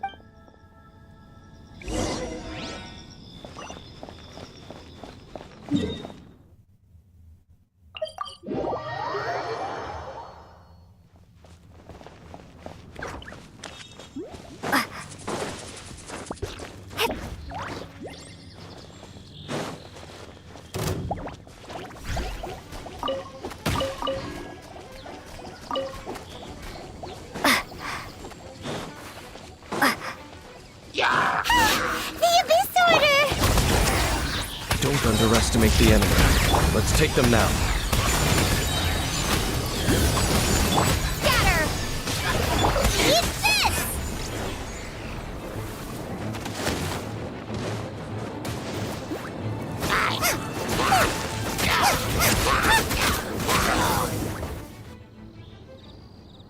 Whew. There sure are a lot of enemies around here. The closer we get to the target, the more enemies there are. Fits the Abyss Order's style. Yeah, let's go! I'm not going any further. Huh? Why not? Is it because you're afraid of fluffy animals? It has nothing to do with wolves. It's because Boreas was an ancient god, yet he willingly became a servant of the Seven. I cannot possibly agree with his actions. I don't desire any interaction with him. Ugh, so stupid. Just because you don't agree doesn't mean anything. Besides, you're the one people like. I'm less likable. You're useless, that's what you I have no problem interacting with people, but interacting with gods, that's a different story. Well, what person have we seen you interact with other than myself? It's just my opinion, but a word of advice. Always be on your guard when around gods. You shouldn't place too much trust in them. But at the same time, don't go too far in the opposite direction. Don't go trying to overthrow them or hunt them down, even if the god in question is your sworn enemy. Don't trust them and don't hunt them. That's some awkward advice. Does Dane hate the Seven or is he protecting them? lest I repeat the failings of my forebears, I will tell you one final fact. Huh? What fact? The destruction of the nation of Canria by the gods is the reason the Abyss Order now seeks to destroy the nations watched over by the Seven. Well, enough chit-chat. I mean, that we should get back to business. I will go take care of the remaining Abyss Order members in the area. Try and keep your visit with Boreas brief. Afterward, let's meet at the entrance to Wolvendom. Up, there he goes. What a strange man. Why do I have to lie and say I see where he's coming from? Yeah, that's true. You also keep your guard up against unfamiliar gods. At the Rite of Dissension in Liyue, your decision was very similar to what Dane would do. Not the easiest situation. Honorary Knight, Paimon, what are you two doing here? Oh, Master Jean! So glad we found you. Rosaria told us that you came here to fight the Abyss Order, so we came to help. Then your help is greatly appreciated. The Abyss Order's sudden offensive is very strange. They have surrounded Wolvendom. I am preparing to send out some knights to fight back. I just scouted out all of Wolvendom, but I did not see you. Rosaria told me that the Abyss Order is going after Boreas, but the Abyss Order and Boreas... what is the connection between them? They just like to cause trouble. Do they really need a reason? The Abyss Order already went after Dvalin. It's not too surprising that they would also go after another one of the Animal Archon's buddies. That is true. Regardless, whether the reason behind the present threat is clear or not, I will handle the situation. Honorary Knight, please go and check if Lupus Boreas is in any danger. Thought you just said you would. This god's spirit. He does not often see people, but I hear that you have met him before. Okay, be careful. Thank you for your help, Honorary Knight of Favonius.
You not welcome here. So, the wolf's wretched spirit likes to raise wild pups now. You claim to be a guardian, yet your once sharp claws have clearly dulled since your days of godly glory. If you serve us, we can restore your divine powers you once held in the past. Lies. What the heck is this ceremony? He looks like he's in a lot of pain. Oh no, is this the same thing they did to corrupt Dvalin's mind? Wolves never surrender. But this can't go on. No matter how many times you resist us, your efforts are all in vain. Out of the frying pan, into the fire! Let me scry! Be free! Propagate!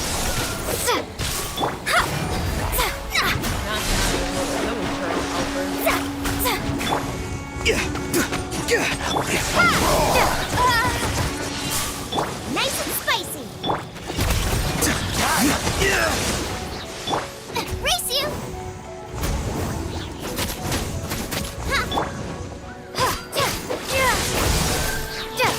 Spring forth! Written in the stars! Leave my space! Shadows of... Farewell! Too slow! Go! You're free now! Out of the frying pan, into the pot!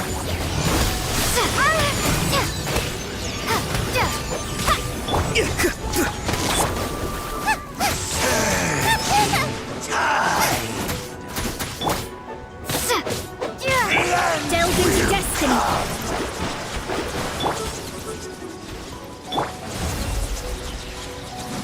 Propagate!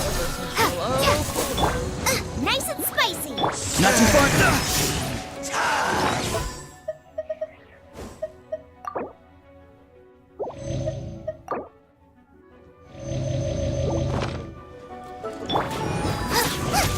You're toast! The world will fall. The end is nigh.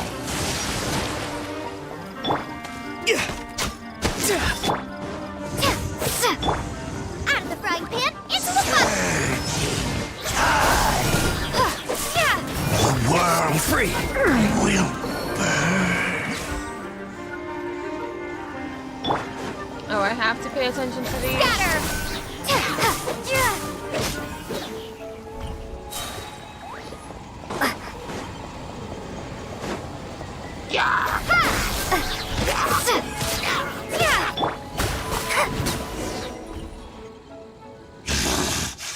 The ceremony was interrupted.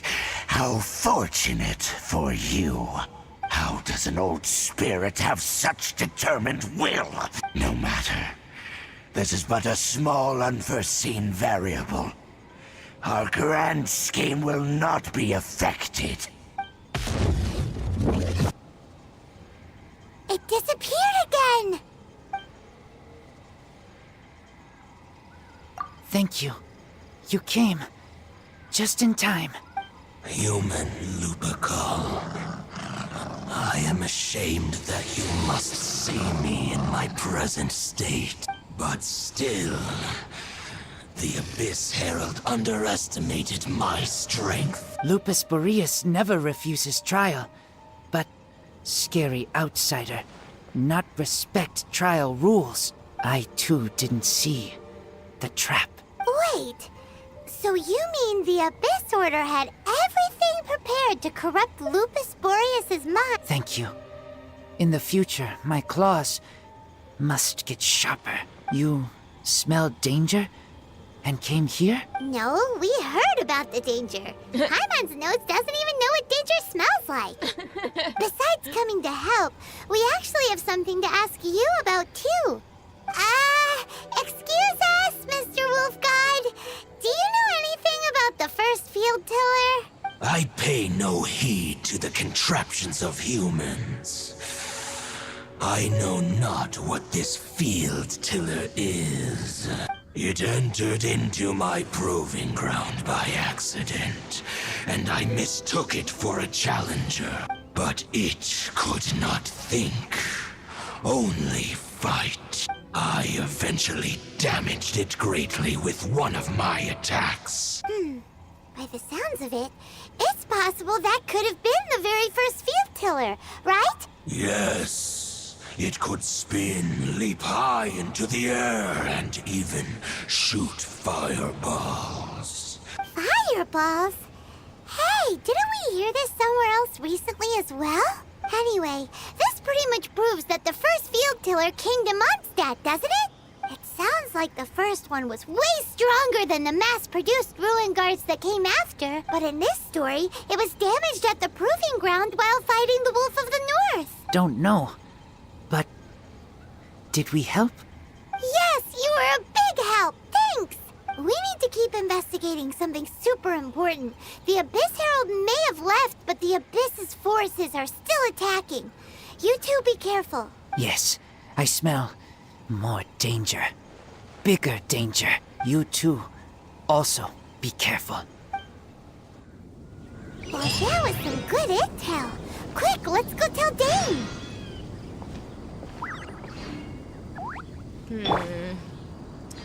I think that's where I'm gonna end this for now. not really sure what to make of everything that's going on, but I mean, I guess we understand the Abyss's motivations now. It's really all about revenge.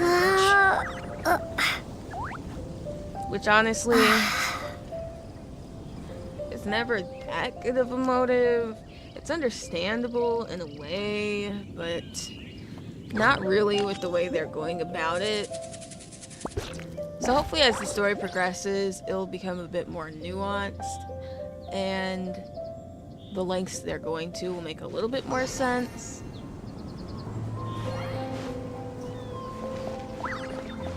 So obviously it's pretty clear that the prince that they speak of is the brother, but I don't understand why he would be so emotionally invested in Conria that he would do all of this and give orders to the Abyss and work with the Fatui and everything like that.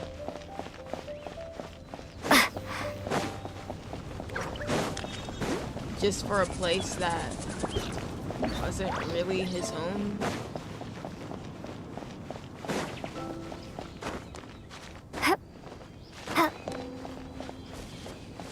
I guess I could understand more getting revenge on the gods themselves, but not on the places with the people in them who did nothing wrong and don't even know about what happened.